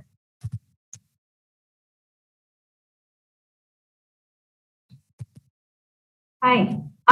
So regarding the speed studies, yes, we usually try to get the data, but get the data also when the school is in session and children are crossing, the students are crossing. So this year we had a small gap of that happening. So we had to go out there, count, do our counts, do our safe gap, our gap counts, our gap study. And yeah, I mean, usually at most locations, the speed, the 85th percentile would be a little higher than just the posted speed, but not at all locations. So if we really wanted to know, we would need to do a speed study to evaluate that specific location to see what that 85th percentile would be. Okay, thank you. Go ahead.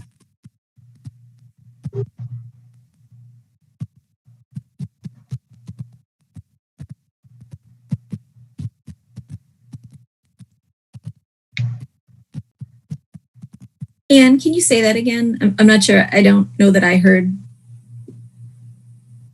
I'm sorry. Go ahead, Bridget. Okay, thanks. Yeah. I wasn't sure if you had said my name or not. Yes. So this is a difficult. It's a difficult discussion. The point that has been made that, you know, we want to do what we can to encourage, you know, safe walking and biking, especially to schools. And trying to balance that, you know, with the fact that, you know, there's a cost to this. There's a real cost to it. I guess, Renee, can you just comment a little bit on, you know, do you think that, you know, the location that our public members or public speakers have talked about here, the three folks who talked, is there an unusual situation there? I mean, you know, if another speed study were to be done, maybe, you know, next spring, do you think you'd have a different result? Do you think there's a possibility of a different result? I mean, obviously, I think, you know, with this speed study, if we get it during the school time, I mean, obviously, it's likely that you would have some additional data. And obviously, like schools, the school district has been changing school start times, and that has an effect. I mean, it has an effect even on schools. Like, you know, this is a paired school where now the middle school is going to be changing to a time where more people are coming. But even a change like they made at Thoreau, where school is starting more at the peak rush hour, has had a big difference on school safety there. So I think you could definitely see a different outcome. Would we reach the student threshold? I mean, that's harder to know. Obviously, with some programming around encouraging more parents to walking school buses, I mean, things like that could make a difference. But I mean, I can't say for sure if we could hit that threshold of 25. Well, is it possible that, you know, if you discontinued a crossing guard, then, you know, the following year, then they qualify again, then a crossing guard goes back? I mean, is that how the program is sort of designed to work? No. Okay. I mean, obviously the program is designed to work that you would, like obviously demographics change and the program is based on walking elementary school kids. So if you have a neighborhood, it has a lot of elementary school kids, they move on to middle school and high school and the demographics don't change, then you would, but then you might find a location, get a request to study a different place where there are more elementary school kids. So you wouldn't necessarily go back to the same location, at least not for eventually, those houses could turn over. There'd be elementary kids again, but I can't think of instances where we removed one and qualified shortly thereafter in the next year or two. Okay. Yeah, and maybe I can add that we only consider locations to remove a crossing guard only after they have been under that 15 students using the crossing for a couple of years. Okay. So once that number is below 15 for a couple of years, that's when we review it and make the recommendation to either keep it or discontinue the crossing guard. Yes, and I would say a lot of times we might have more additions on the docket to go with eliminations, but I would say because of the pandemic, we were about to embark with the schools on updating their school travel plans, which I think would elicit some new locations in the long run, but that was put on hold. So, Renee, I don't see any other hands up right now, so I'm going to go ahead and ask my question. How do we judge the validity of the data because of the time that we're in right now? And that's one of my concerns is, should we be making decisions right now? Because it seems like a time where we don't have normal, pardon me for saying normal, because who knows what normal is anymore and what normal is going to be in the future. But it seems like we don't have necessarily perhaps valid data or adequate data. I'm just uncomfortable with the data. So I would ask other people about your level of comfort making decisions right now. So I don't know what you have to say about that, Renee and Yang and Gretchen, and what other people have to say if they're having that same feeling. Yeah, I mean, I would say that I think that that's a real issue and was something that, I really struggled with moving these forward. But I also think, the reality is that we had 2 locations that were up for elimination that we were unable to even staff this year because, we did 2 hirings for crossing guards. It's a really hard time to hire people for that job as well. I think we hire a lot from retirees, not entirely. You will see some younger people who have the job, but they were reluctant to, be working in the community, not really sharing about the pandemic, working around people who are not vaccinated, kids aren't able to be vaccinated. So it was a real issue. And so we definitely want, and it so happens that we didn't get any complaints about not staffing those. We had some that we staffed late, which we did get calls about people wanting to know if they were going to be staffed, and we were able to hire for them. But it felt like we kind of to come forward with these because they've been out there a long time. And then we have the Pope Farm Elementary, and that decision needed to be made. But I don't disagree. It is a difficult time because we know that traffic patterns, school attendance, all of these things are impacted right now. I tried to, where we had some data from the past, put it in there to kind of help as you think about this. But obviously, this is always a hard decision, and it's not made easier by the fact that we had a very unusual time period. Harold, go ahead. Thank you.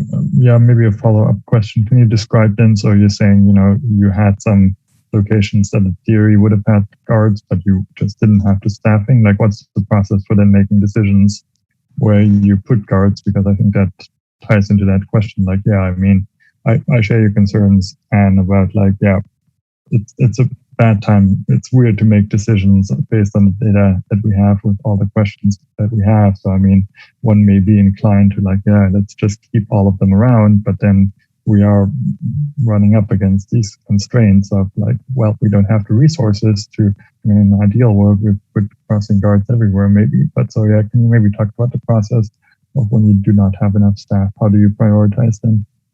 Sure. And I think in the recent history, this is the first time that we've had that struggle with staff.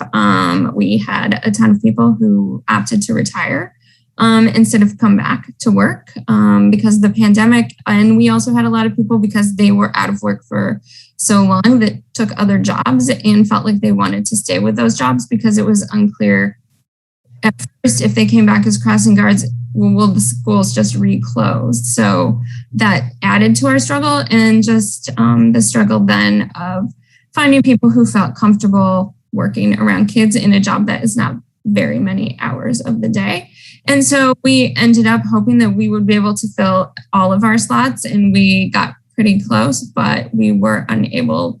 So we chose, there's two that were not, and based on the crossing guard supervisors looking back at the history of children walking, Monroe and Glenway and Point and Midvale were not staffed this year.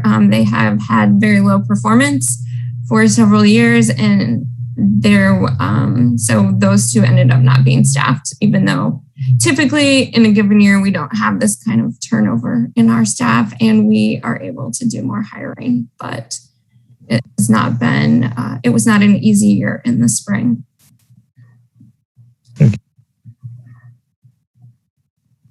Okay, other thoughts?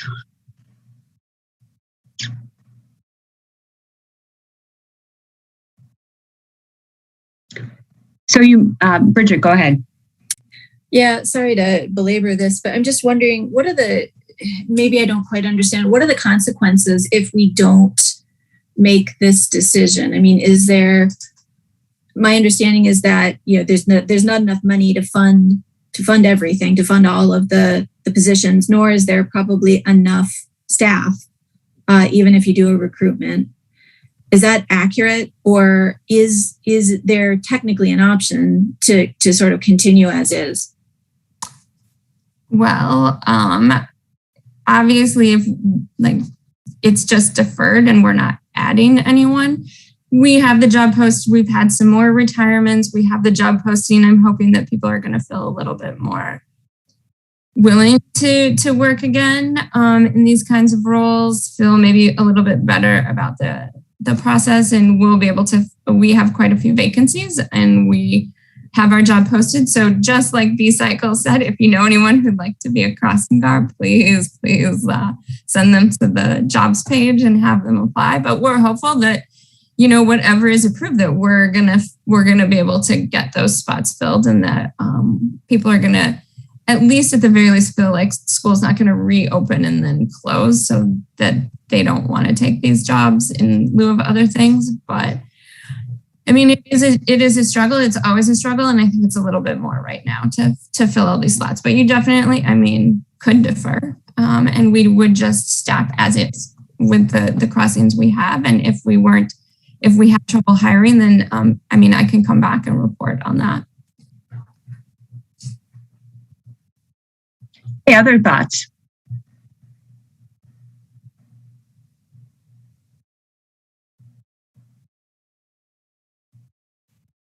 So we need to make some sort of, let me just ask Renee, you said Pope Farm decision needs to be made. If we defer on Pope Farms, would we just continue having that crossing guard there on a temporary basis? Or what would need to be done with regard to that? I think that, and I don't recall the exact language of what was approved, but I feel like it was just a temporary placement for this year. So action would definitely need to be taken if we were going to continue or discontinue. If we're going to discontinue, it would just expire, but it would be good to take action on that one. And your recommendation is for a permanent crossing guard there. So if depending on what people are thinking, if people want to defer all of the decisions other than the Pope Farms decisions, would that be workable? I'm not suggesting that be the case. Questions have been asked about that. So we can evaluate our options. If we moved forward approving just the Pope Farm decision tonight and deferred the others, would that be workable for you, Renee?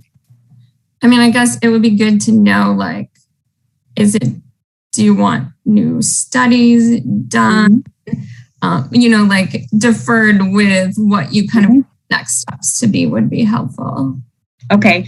So number one, are people comfortable with the information that we have? So, well, first, looks like Pope Farms, we need a decision this evening. With regard to the rest, we've heard some comments on one of them that they would hope that there would be additional information that could be gained and reviewed and analyzed. What are your thoughts about what we have and making a decision this evening about everything, or just making a decision about Pope Farms? And if we choose to defer, what additional information would you like to see from Renee and Gretchen? What are your thoughts? Bridget, go ahead. And then Harold, you're next. Yeah, I guess I would like to see another set of studies done on the locations that are proposing to discontinue crossing guards. Once school has been, back in session for, at least one distinct time period. So whether it's a semester, however that level of school is divided. And then I guess I don't know if that's feasibly possible with workload and available staff, but that's what I would like to see. And then obviously also at the same time approving the Pope Farm location. And what about the one that was proposed but then not recommended that the people were here talking about this evening, Bridget? Yeah, to me, I guess again, I go back to I would. Oh, and Orchard Ridge. Excuse me, there were two of them. I would right about that. I guess I would land on the side of favoring additional study again at those two once more time has passed, because again establishing those habits and that is a normal part of that community to be able to walk to school, I think is an important thing that we should facilitate.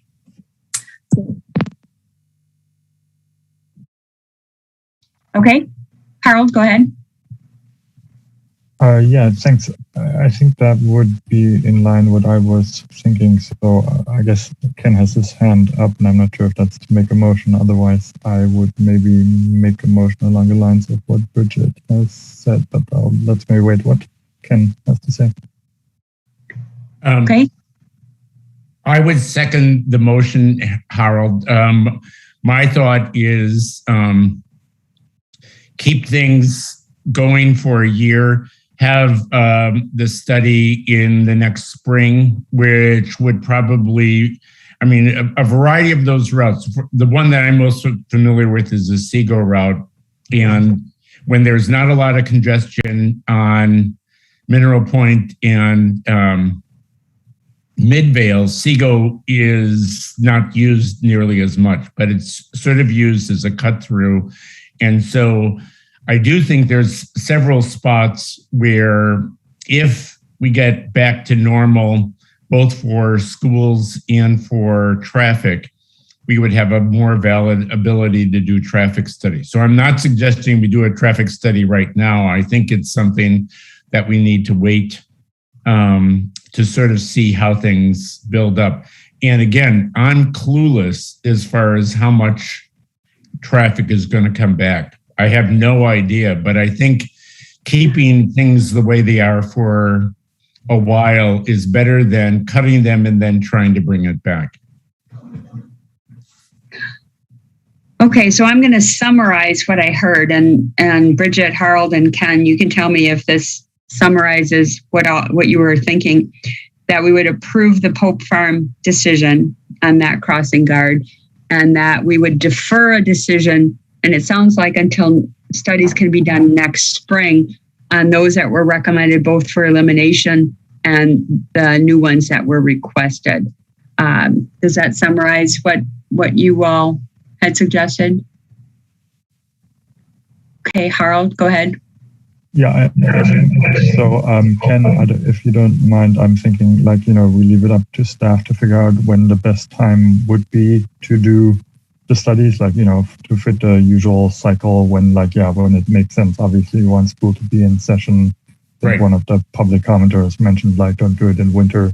So, do it when it makes sense and when you have the resources. I think we have to be specific. My sense is their intuition is much better than my best guess. Okay. Okay. Yes, so we would have the. Okay. Okay. And Bridget? I just second that, but also with the, we just don't know what may happen in the coming months in terms of, school scheduling. So if we, go back, I don't want to just have one date that's set that might not make sense with things changing in the near future. So yeah, leave it up to staff, but I would like it not to be, let's not try and repeat the situation that we had, this spring.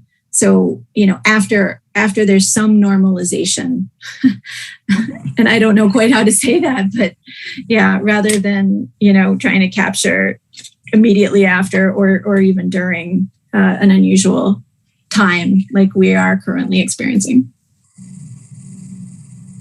Okay, we'll hear from Alder Harrington McKinney, and then I'll try and go back and summarize what I've heard. Go ahead, Alder.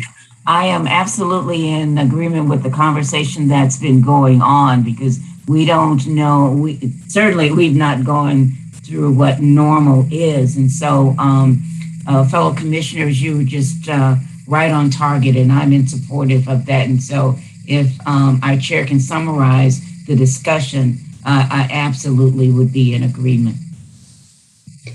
Okay, so what I have is that we would approve the Pope Farm decision so that we can get that one addressed, and that we would defer the other decisions on those that were proposed for elimination and those that were proposed for new crossing guards until additional studies can be done, and that we would leave when the studies would be done within the discretion of staff, because we recognize that there are many variables that would go into getting that done. And it sounds like it would be preferred that it be when there's some level of normalization, but we're still going to leave it within the discretion of staff, because who the heck knows what that is? So at least I don't. So Harl, go ahead. Sorry, one final addition, and the studies, if possible, should include actual speed studies, because I think that's really important to capture. And you said that's your default anyway. Thanks. Everybody okay with, I think there's like 4 people so far on the motion. So, and that the studies would include actual speed studies. Is that possible, Renee and Gretchen? And that's definitely possible, especially since we're going to try to do this during a normal period, which we definitely were trying to kind of fit these in a normal. And I'll just say that we don't typically do them. We don't do the studies either, like in the winter, the ones that were done in December, that the request came in December. And then we would typically have done it in the spring, but there was no school. So that also was very odd because normally, it just came in super late. So we fit it in the best day we could find in December. So we're going to shoot a very normal period of time with nice weather. Yeah. So is this what we have proposed before we vote on it? Is that workable for you, Renee? Yep. Yeah, we'll make that work. Yep. Okay. Further discussion. Okay. Patrick, do you have that motion? I think that was a good one. All right. Awesome. So we'll assume a unanimous consent vote. If anyone is opposed, please raise your hand and we'll do a roll call vote. Otherwise, we'll assume unanimous consent. Okay. Excellent discussion, and thanks so much. And we appreciate what you've done with regard to that. But thanks for understanding everybody's concerns and recognizing that. So we'll move on to school zone safety. All right, so I am going to try to find my, next presentation, which, here we go. It's in here. All right. So this obviously very related. All right. Yes. So, a lot of the work that we do is done. You'll even see this in the crossing guard policy. It mentions the school traffic safety committee. Like many things, it has been in a bit of flux as well with the pandemic and just shifting priorities and just things that really need a lot of attention in the immediate. But typically the requests for things like crossing guards, discussions about school safety come through the school traffic safety committee, which is made up of staff at MMSD, the police department, parking enforcement, a variety of staff at traffic engineering. And then typically the Dane County Safe Routes to School program staff, which has also been in flux, but has recently hired a new person. There's grant funding for that position again. So they are reactivating and will be a part of this moving forward. So school year 2021 obviously has been quite a roller coaster for everyone. If you have kids, you certainly know that very well. Or have someone in your family who works in the school district. We were to embark on updating school travel plans. That's something that schools are supposed to have in place, but some schools do, but they are not really sharing it out very well. And some of them are just really out of date, or the schools don't really have them in a place where people could even find them. So we're working on rolling that out. We hope to get that going again as soon as possible. But it's definitely something that this has a lot of interest at the school district level prior to having to shift focus. We were able to do some virtual things. We had a rock and roll challenge in October. We tried to do it virtually. Obviously isn't the same. We tried to do with some staff to do some wellness programming virtually, but obviously getting kids walking and biking a little bit different in the virtual environment. January 1st, as you all know, the crossing guard program came to traffic engineering. Shortly thereafter, schools reopened to in-person learning, and we tried to reactivate and rehire guards. And during that time period, there was not a Dane County Safe Routes to School coordinator, but we do have one back. They've just started up again. So Safe Routes to School has been a program that has not been as strong in Madison as we would like. It's kind of had ups and downs. It was funded through a grant that the school district had that ended. Then the Kids Collaborative worked with the Wisconsin Bike Fed and had a grant to run the program. The Wisconsin Bike Fed pulled out of that for a while, but now the Healthy Kids Collaborative, their staff is working on kind of broader health related issues. So transportation is a little piece of that, but they're not as focused on Safe Routes to School. So the Wisconsin Bike Fed has gotten another grant and has staff on board to start working on that. Have been working with them on a variety of things, walking school buses, walk and bike audits of schools to make improvements, education and encouragement programming. Some of you, I think Pepe Barros, who is our head bike outreach specialist, came to one of the meetings, but he works very closely with community partners on these kinds of programs. We have a big focus in the community schools, the community elementary schools as kind of a primary focus. And then as well as with schools that have high rates of free and reduced lunch, but then also just other schools that have interest. But it's a pretty small program, stretched pretty thin. So a lot of the most visible work is with our community schools. We also have Safe Routes to School funding for infrastructure improvements that you would have seen as part of the Ped Bike Enhancements Program. We continue to do projects, and many of these have come from the walk and bike audits that were done. Quite a few of these you'll see are at community schools. Mendota, Lakeview, and Leopold are all community schools. And then we also get a lot of things that come in from the crossing guards, things that they see when they're working here about that they also let us know about so that we can address them. But a lot of RFBs and other crossing improvements, speed feedback boards, I particularly did want to mention the Franklin Elementary Lakeside Street. Those ones are being moved as part of traffic calming in the neighborhood request to have them in a different location. So I did want to mention that they'll still be on Lakeside, but they won't be right at the school anymore.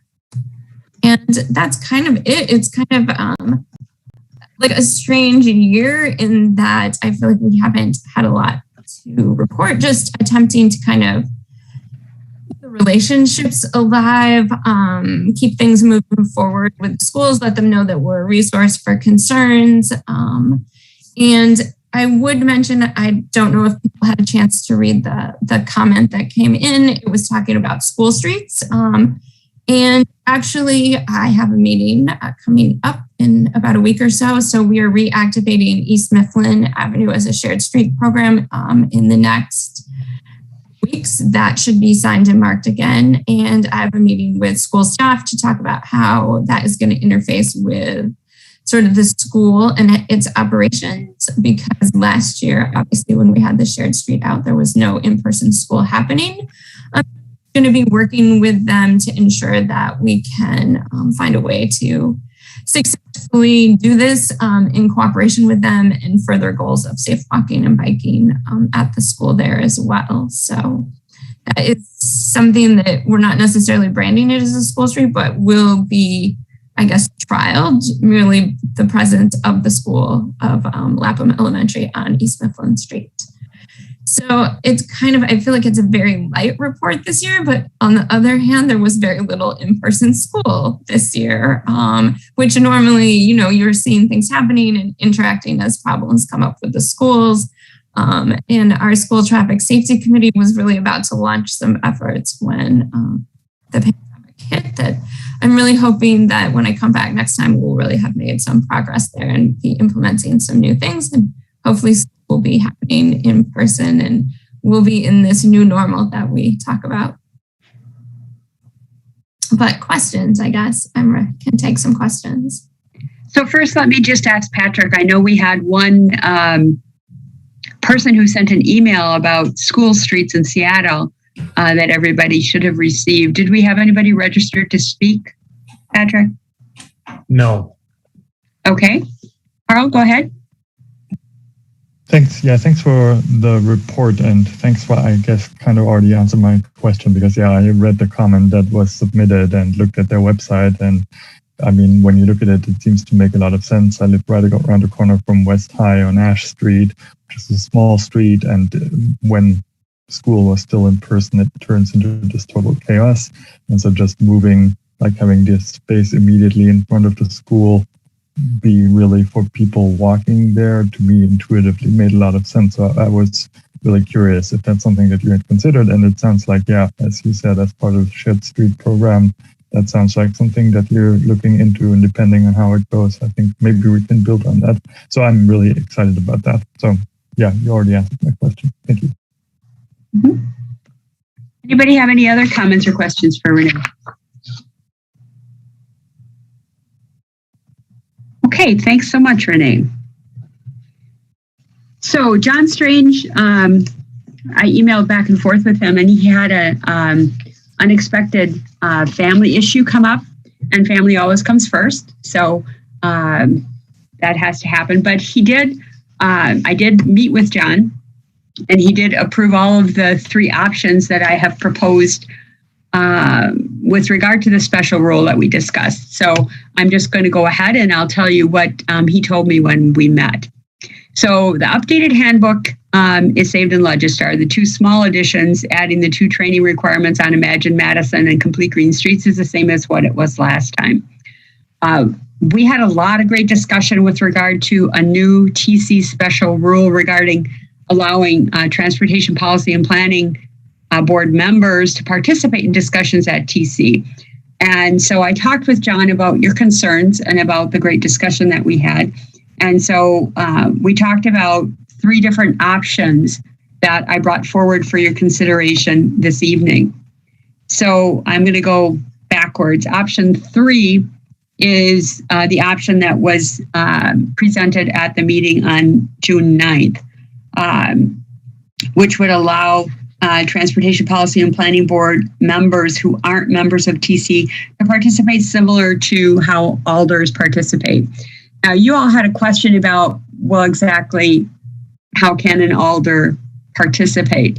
And I asked John that question specifically with regard to before motions are made or after motions are made. And that, and I had told you I thought that alders could make comments after motions are made because they were specifically talking about speaking on items and being involved in deliberations. And John said, yes, that is in fact the case. And the thinking is if you don't allow alders who aren't members of the committee to participate in deliberations on motions, then any board, committee, or commission could just make a motion right away, and then the alders couldn't participate at all, right? So John said it was written that way very specifically.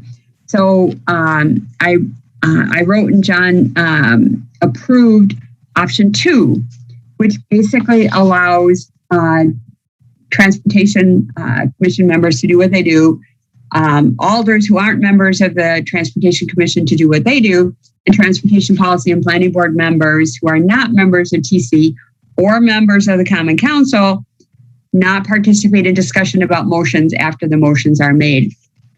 So I thought a lot about our discussion, and my conclusion is let's just not make another special rule. And here's why. Because we have the option at any meeting like we have to say we're going to suspend the rules and allow those folks from the Transportation Policy and Planning Board who aren't, like Chris already and Alder Harrington McKinney, who aren't already members of TC, participate in the discussion. Because allowing them to participate only before motions are made isn't really accomplishing a whole heck of a lot in my opinion. They are always welcome to come and register to speak on anything, which Tom Wilson has done from time to time, and others have listened in as well. So my thought process was let's just keep it simple and not mess with it. But there are 3 options here for you to consider. And before I open it up to discussion, I will say you asked another question, which I did talk with John about, and that was with regard to can alders who aren't members of the Transportation Commission ask a question of someone from the public who is speaking, who is registered to speak in front of the commission. And this question was asked with regard to the long conversation we had on Cedar Street. So doing my due diligence, I went back and I rewatched our discussion about the special rule, and I did go back and rewatch the whole Cedar Street discussion. And I will tell you that only members of the Transportation Commission asked questions of the registrants. So, but I did ask John the question, and he said he didn't think he'd ever been asked that question before, but that he said it would be expected that only members of the commission could ask questions of the registrants. And I don't know if you heard me say that tonight. Liddell Zellers does this at the Plan Commission. She's very careful to say, does any member of the Plan Commission have a question for the registrant?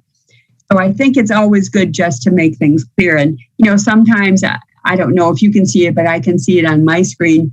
There are members of the public who are raising their hand who have questions. And a couple of times I've had to say, I'm sorry, that's not in order for members of the public to just ask questions. So we try and follow Robert's rules as we can, but it's a great point and one that John concurred with, that only members of the commission should be asking questions. So alders who aren't members of the commission shouldn't really be asking questions. And I wouldn't allow that, haven't and wouldn't allow that. So what are your thoughts about and the handbook that's in Legistar doesn't have any special rule included, but they're drafted for you on a separate sheet of paper just in case you decide you like them. Ken, go ahead.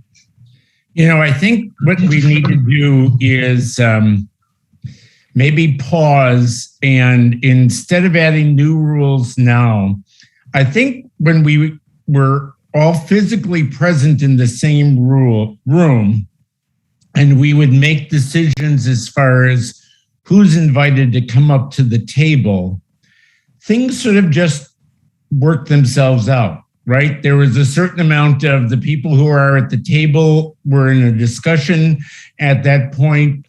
And I think the rules that if we were adding a rule is a rule that sort of arose because once you're all on Zoom, and like you said, Ann, some people are raising their hand, and we would never really consider it if the person is in a chair as an observer asking a question. That was an easy call back then. And what we're trying to figure out is sort of who's at the table, who were saying, yeah, you should be part of this group to not work this out. So my sense is to sort of go with the status quo right now, hoping that we're going to be back in person, and that our very the way we sort of order things at that point will help us figure out how to run that conversation. So I think we've all struggled a little bit because Zoom really has challenged sort of how do you do those discussions in a way that personal meetings would make a lot clearer. That's all. Okay. Chris, go ahead. Yeah, that's a good observation, Ken. I think that might be right, that we're thinking about things we wouldn't have if we weren't in Zoom world.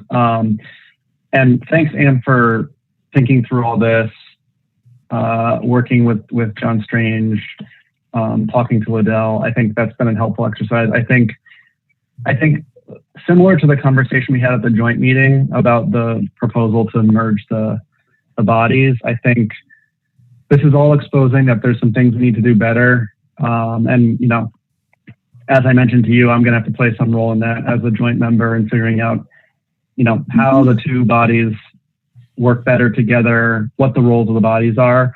So I think we should just work on those things rather than trying to change the whole structure and the rules at this point, and see if we can get there within the current structure. So yeah, I think not making any changes right now does make sense, but I think this has been a helpful conversation. Yeah, no, I agree that it has been a helpful conversation. And it took me the long way around to getting to where I don't think we should add a special rule, but the journey was valuable, I think. Alder Harrington McKinney, go ahead. Thank you. For a new person at the seat, on page 19, where it's in red lettering, is that included? Is that included or is not included? Okay, the version that you might have an old version, because the one that I have that's from tonight is only 18 pages. Okay. If you look on page 2, what is the date in that document? Okay, June the 9th? No, there's one that's dated July 28th. So there is no page 19. So that special rule has been deleted from the version that's in Legistar this evening. So Patrick had included both of them in Legistar, the one from the 9th, so you can see what we talked about last time. And then the one that's for consideration this evening is the one that's included dated July 28th. Okay. So for clarification, the one dated June the 9th said that inclusive, allowing alders to participate in the conversation, but not to actually vote. The one that I did, obviously I didn't print the correct one. The one for July the 28th, could you clarify, or the ability to vote, is that removed? Okay, so not clear. Okay, so there was a separate handout that I did that summarized all of the 3 options, but let me just go back and say that right now, that special rule is not in our handbook, and I'm my proposal is that we not add that special rule. The board, committee, and commission ordinance 3301 allows any alder who's not a member of the commission to speak on any agenda item and participate in deliberations. However, if they're not members of the commission, they can't vote.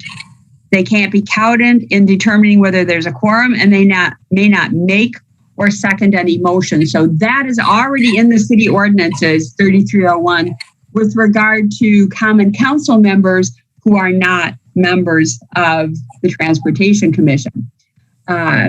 So the only thing that we really can make a special rule about is transportation policy and planning board members who are not members of the commission and not members of the common council. And that's where, you know, when it comes right down to it, that's a pretty narrow group and a pretty narrow thing that we'd be adding. And that's why I think in retrospect, we were trying to be inclusive and inviting more participation from the policy board members. I think that we have that option by suspending the rules if they're here and saying, sure, we can, or saying, no, we want to just keep this to Transportation Commission members. So whatever we would do doesn't change what any member of the Common Council who's not a member of the Transportation Commission can do. Does that help clarify? Just and my black and white thinking is that if you're not a member of the commission, will you be allowed to vote or count toward quorum? Is that a yes or no? You will not, and that is clearly stated in 3301. Okay, all right, thank you. Sure, you bet. Yeah, the big item that you wanted me to verify was, could a member of the Common Council who's not a member of the commission participate in deliberations on motions? And the answer to that is yes, but they can't vote. They can't make a motion and they can't vote. Okay. All right. So other thoughts? Okay, then I would entertain a motion to approve the July 28th version of the handbook that's included in Legistar, which just includes the addition of the 2 training topics on page 7. Ken? So moved. Okay, there's a motion. Is there a second? Harold?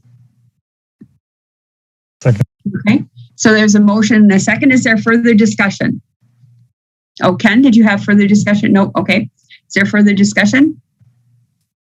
Okay, and again, it was actually a very good clarifying discussion that we had on these topics. So I'm glad that we did, and it was a great opportunity that I had to meet with John Strange and have one last opportunity to work with him before he moves on to teaching full-time at the law school. So I do appreciate that. So we'll assume a unanimous consent vote unless anyone chooses to oppose the motion. If so, please raise your hand. Okay, motion is carried. Thank you. Okay, so next on our agenda is selection of the chair and the vice chair for the next year. So just a reminder that alders are not eligible to be elected chair or vice chair of the Transportation Commission. So the floor is open for nominations for chair.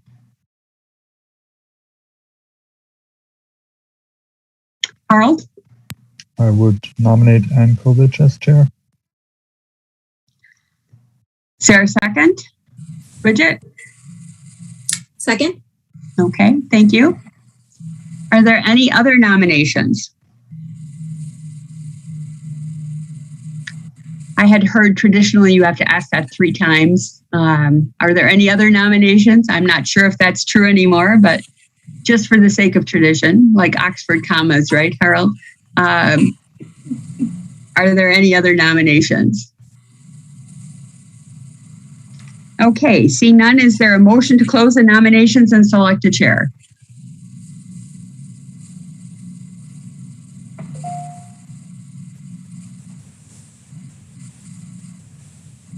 Alder Harrington McKinney. Is it in order to have a by unanimous consent? I know that you're going through the roll process, but it's just of value to say your contributions to this body. So I don't know if that's in Robert's rule, but it seems to be by unanimous consent that you be the chair. And I just wanted to make sure we're on record of saying that. Oh, thank you. I appreciate that. I mean, we can do a roll call vote if you so choose. That's certainly always the option. And just so you know that because it's an election under the city rules, it's a 2/3 vote to close the nominations. So, we have 1, 2, 3, 4, 5, 6, 7 left. That's we would need to have 5. So, would you prefer a roll call vote, Alder Harrington McKinney? I don't think that. Well, yes, you need a roll call vote, so you can get the appreciation from the body to you. Well, thank you very much, Patrick. If you could call a roll, and I don't get to vote anyway, so as chair. So, Patrick, if you could call the roll. Okay. Barbara Harrington McKinney. Aye. Christopher McCahill.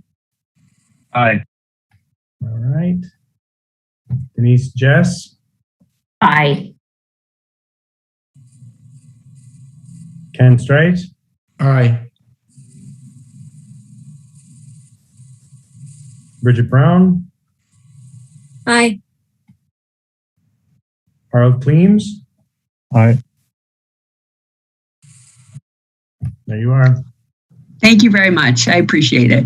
I certainly enjoy being chair. I get to do a lot of different things that I might not have gotten to do. So I appreciate it. Thank you so much. So the floor is open for nominations for vice chair. Do we have any nominations?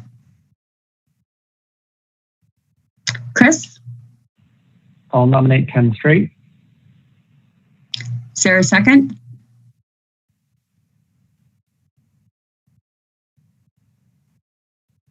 Bridget? I assume that's a second? Yes. Okay. We have a nomination and a second. Any other nominations? I'll go for my 3 again. Are there any other nominations? Last call for any other nominations. Is there a motion to close the nominations and select a vice chair?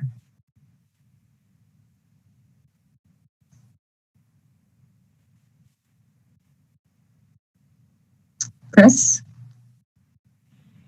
Yes, so moved. So moved. Okay. Is there a second? Harold? So a motion and a second. I would suggest we do the same roll call vote because Ken always has to be ready to step in for me, especially in the Zoom world where I might get kicked out at any moment. So Patrick, if you could call a roll and we can show our appreciation for Ken as well. And Ken, I guess you actually get to vote for yourself or not. I'll abstain. Barbara Harrington McKinney. Aye.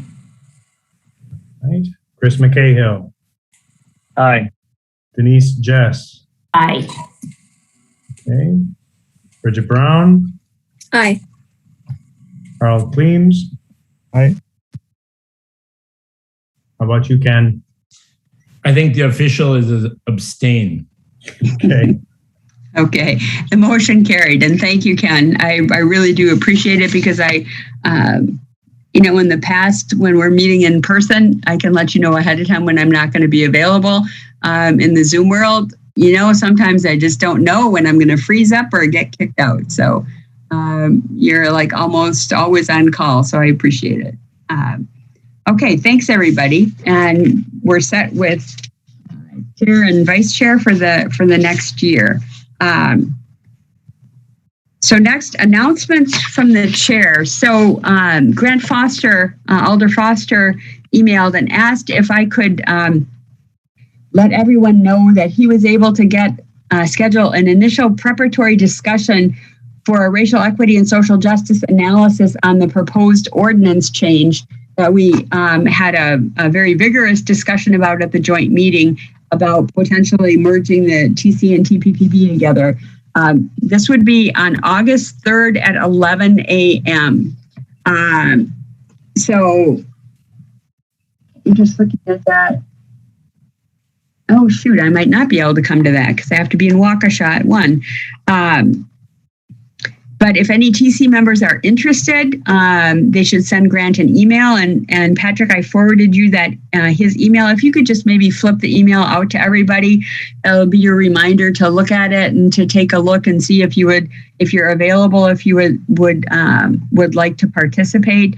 The meeting is to give city staff that will assist with the analysis more background in order to determine the best steps for the actual analysis. And certainly they would be able to watch the joint meeting discussion about it. And we're just in discussion stages. We all identified a lot of concerns and thoughts that need to be addressed. So, this isn't something that is going to move forward. I wouldn't assume it would move forward quickly, but having a residue analysis done is certainly an important step. So that's one thing. Timely topic of conversation. Patrick got a memo from the mayor's office on the topic of virtual meetings versus in-person meetings.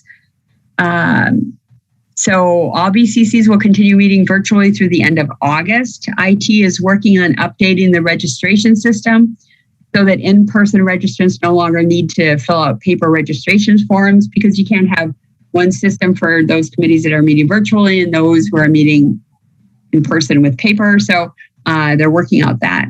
So beginning September 1st, the BCC default meeting method will be virtual unless specific steps are taken. If members of a BCC want to switch their default status to in-person, they would need to vote on this issue at least 1 month before the first in-person meeting could occur. They would also need to get approval from the mayor and the Common Council leadership for this change. In addition, meeting space open to the public would need to be available. It also depends on public health recommendations. Clearly, Dane County public health officials are now strongly encouraging masks in indoor settings again. So who knows where we're going with regard to that, which we sort of talked about with regard to schools. And then once a default meeting method is established, the body should really continue to regularly meet that way. So what I would suggest is, if you are interested in discussing returning to in-person meetings, mention this when we get to future agenda topics, because we would need to put it on the agenda. And I know people have different opinions about that. So that was really all I had for announcements. So future agenda topics. Those are saved in Legistar, like we always do. Something that was brought to my attention is the State Street campus garage redevelopment. The RFPs are back, and those should be coming back to finance. And we ask that TC also see them as well sometime this fall. So I'm going to add that to the future TC meetings. So other than that, any other topics for future TC meetings that you would like to see on the agenda?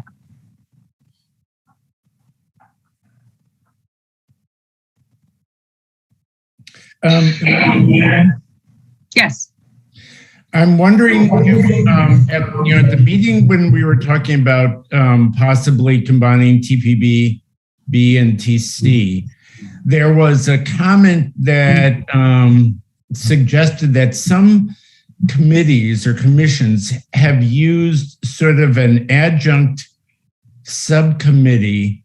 And I was thinking mainly for traffic engineering, and sometimes we spend a lot of time trying to figure out should the street be 12 inches wider and things like that. I think that was the main thing that we were looking at that. I would like to have feedback from Yang and his staff as far as, does that reduce their time or add to their time? Because assuming that that would be done off schedule, would the very same staff then wind up having to have do this all over again when the commission is actually having to make the decision? You know what I mean? So what I'd like Yang to do is sort of survey his staff and report to us as far as, does that sound like a good idea or an idea that just means now they have to spend time between 8 and 5 and now after 5 as well?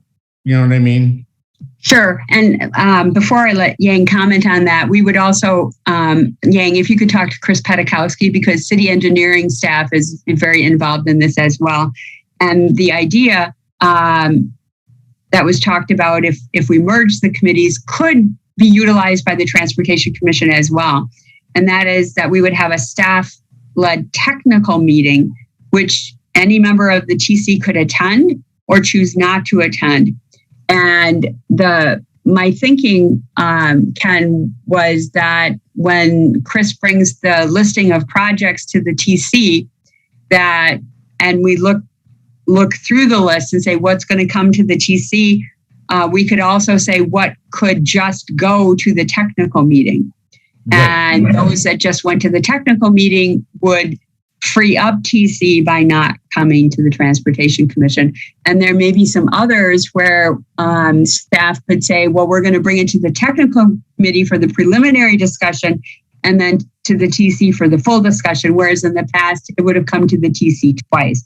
So that's my introduction on that. And certainly, I think something that the Transportation Commission could consider, because we do sometimes spend a lot of time talking about the technical aspects of street design that may or may not be of interest to the full commission and may not need the attention of the full commission, but could benefit from the feedback from those members of the commission who are interested. So I think bringing it forward as a topic of conversation would be great. And Yang, I think, having you talk to the folks on your staff and Chris talking to the folks on his staff, Chris seemed interested in the idea. So your thoughts, Yang? Yeah, thank you, Ken and Anne, for bringing this up. Yeah, that's a great question. So I think it probably really depends on how the subcommittee is set up. I think it really could save us time, or it could take more time. But I will discuss more with my staff and also ask Chris about it. And I will report back on that to see, what might be some likely scenarios. Sure. So let's be clear, Ann. I had meant it to be a future agenda item, but giving a heads up so that both Chris, who is probably spending time with his family instead of attending this meeting, I'm just saying, and Yang could give us some input, because I wouldn't want to create a new task for them that really just doesn't move the ball as far as they're concerned. Sure. And just to clarify, what was discussed as a possibility was a staff-led technical meeting, not an official subcommittee of the Transportation Commission. That's right. Because if we do an official subcommittee, all of a sudden we have quorums, we have postings, we have members of the public coming in. This is just similar to the DAT advisory committee that the plan department uses. So that's one thing. And a second thing, Chris Pedakowski said, Ken, with regard to spending time with your families in the evening, he said that, and this would be a topic for you to ask your folks too, Yang, that if it were, he wouldn't mind it being held, and he didn't think his staff would mind it being held at 4:30 or 5 o'clock, because they would be meeting and talking about their items right away, and then they would be done. Whereas, if you're in the middle of a TC agenda, who the heck knows when that would come up. So he was viewing that as a benefit. So, but again, great to explore it, and we would wait to have it on the agenda, Yang, till you and Chris have an opportunity to talk with your staff about it. Sure, absolutely. I will share this conversation with staff, and we'll get their thoughts, and we'll report back. But one thing I can report right now is that we did discuss this idea a little bit, and I think definitely will be very mindful on designing the process. Right? I think our most conversation was not really to whether it saves our time or not. It's more, I think, it's so far it's more about how can we ensure the system set up in a way that folks are interested on the commission can participate instead of create a situation that only a few are available from TC. Commission can make those meetings, and so they got to decide on lots of details of those just because maybe they're more available during those times. So I think there's some things to consider. Right. But we can discuss more, and we can share our thoughts with the commission.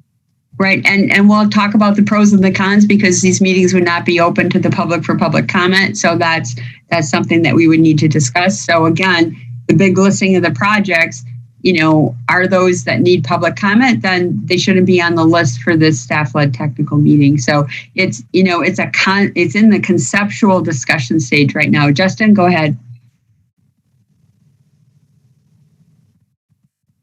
Justin, did you have your hand up? Okay. Sorry, I couldn't unmute there for a second. So I would one thing I would add to all this discussion is around policy and some of the discussion that was had at TPB joint meeting last time. I do think that sometimes part of the challenge is that you as the TC are left to interpret a certain design, without, in the absence of a definitive policy. Where should bike lanes be? How wide should they be? Things like that. And so, I think that's part of what adds to all of this. And so I think I would just make a plug for encouraging, especially as we talk about the TPBB's role versus the TC role, defining some of that in a little bit more detail so that staff know what the ground rules are, and that hopefully, we know what we're trying to achieve, and we can design to that goal, and that a lot less of it is open to interpretation. So I would add that to the discussion. And Justin, that's a great observation, because Alder, if I can just say before you move forward with your comments, Harold, that very point was made by Alder Foster at one of our meetings, that this staff-led technical group might only need to meet until Complete Green Streets is in place, because then those guidelines would be established and available for everybody to see. So, Harold, go ahead. Yeah, I just wanted to make the point that we actually shouldn't get into this discussion because, Sure. This is not really. Yeah. So, I appreciate all the comments, but let's have that substantive discussion once it's actually on the agenda. Thanks. Right. I'm sorry. I'm just trying to clarify so everybody understands the concept that we're talking about, right? Because it's a complicated concept that would, as Yang said, would need to be set up very carefully. So just so everybody's clear what we're talking about adding to the agenda. But you're right, Harold, it's hard to not wander into actually talking about the item. So good point. Any other future agenda topics?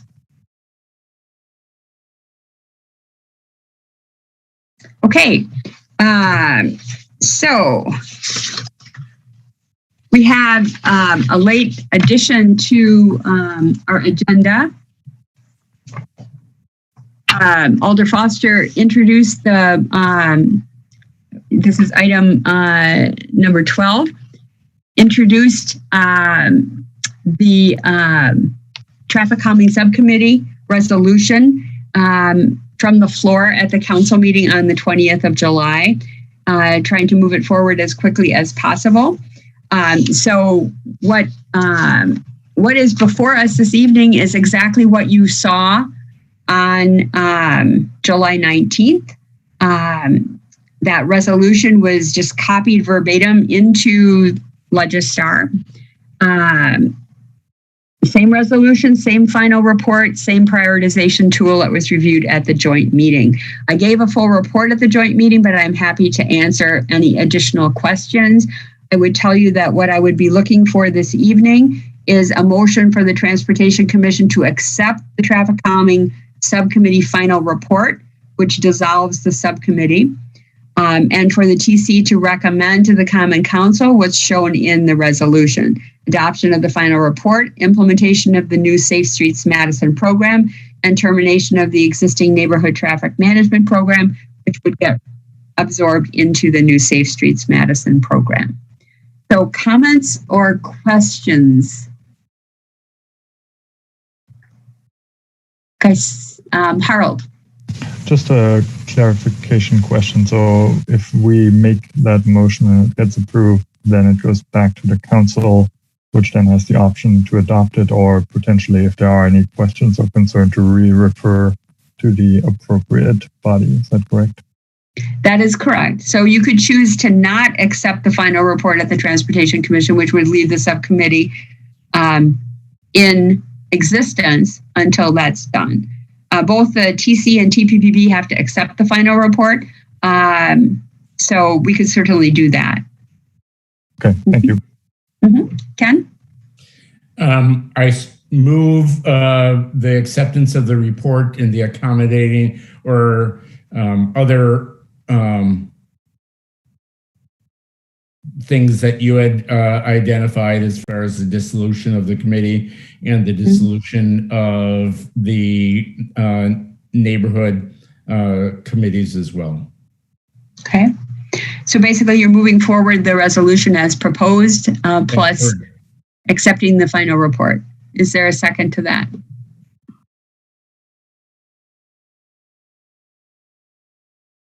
Chris? Yep, second. Okay. Thank you. Discussion. It's been a long road here for a year. So here's hoping Monday night at the TPPB and Tuesday at the Common Council that it continues on the road. Haha. A little transportation joke there. No other discussion?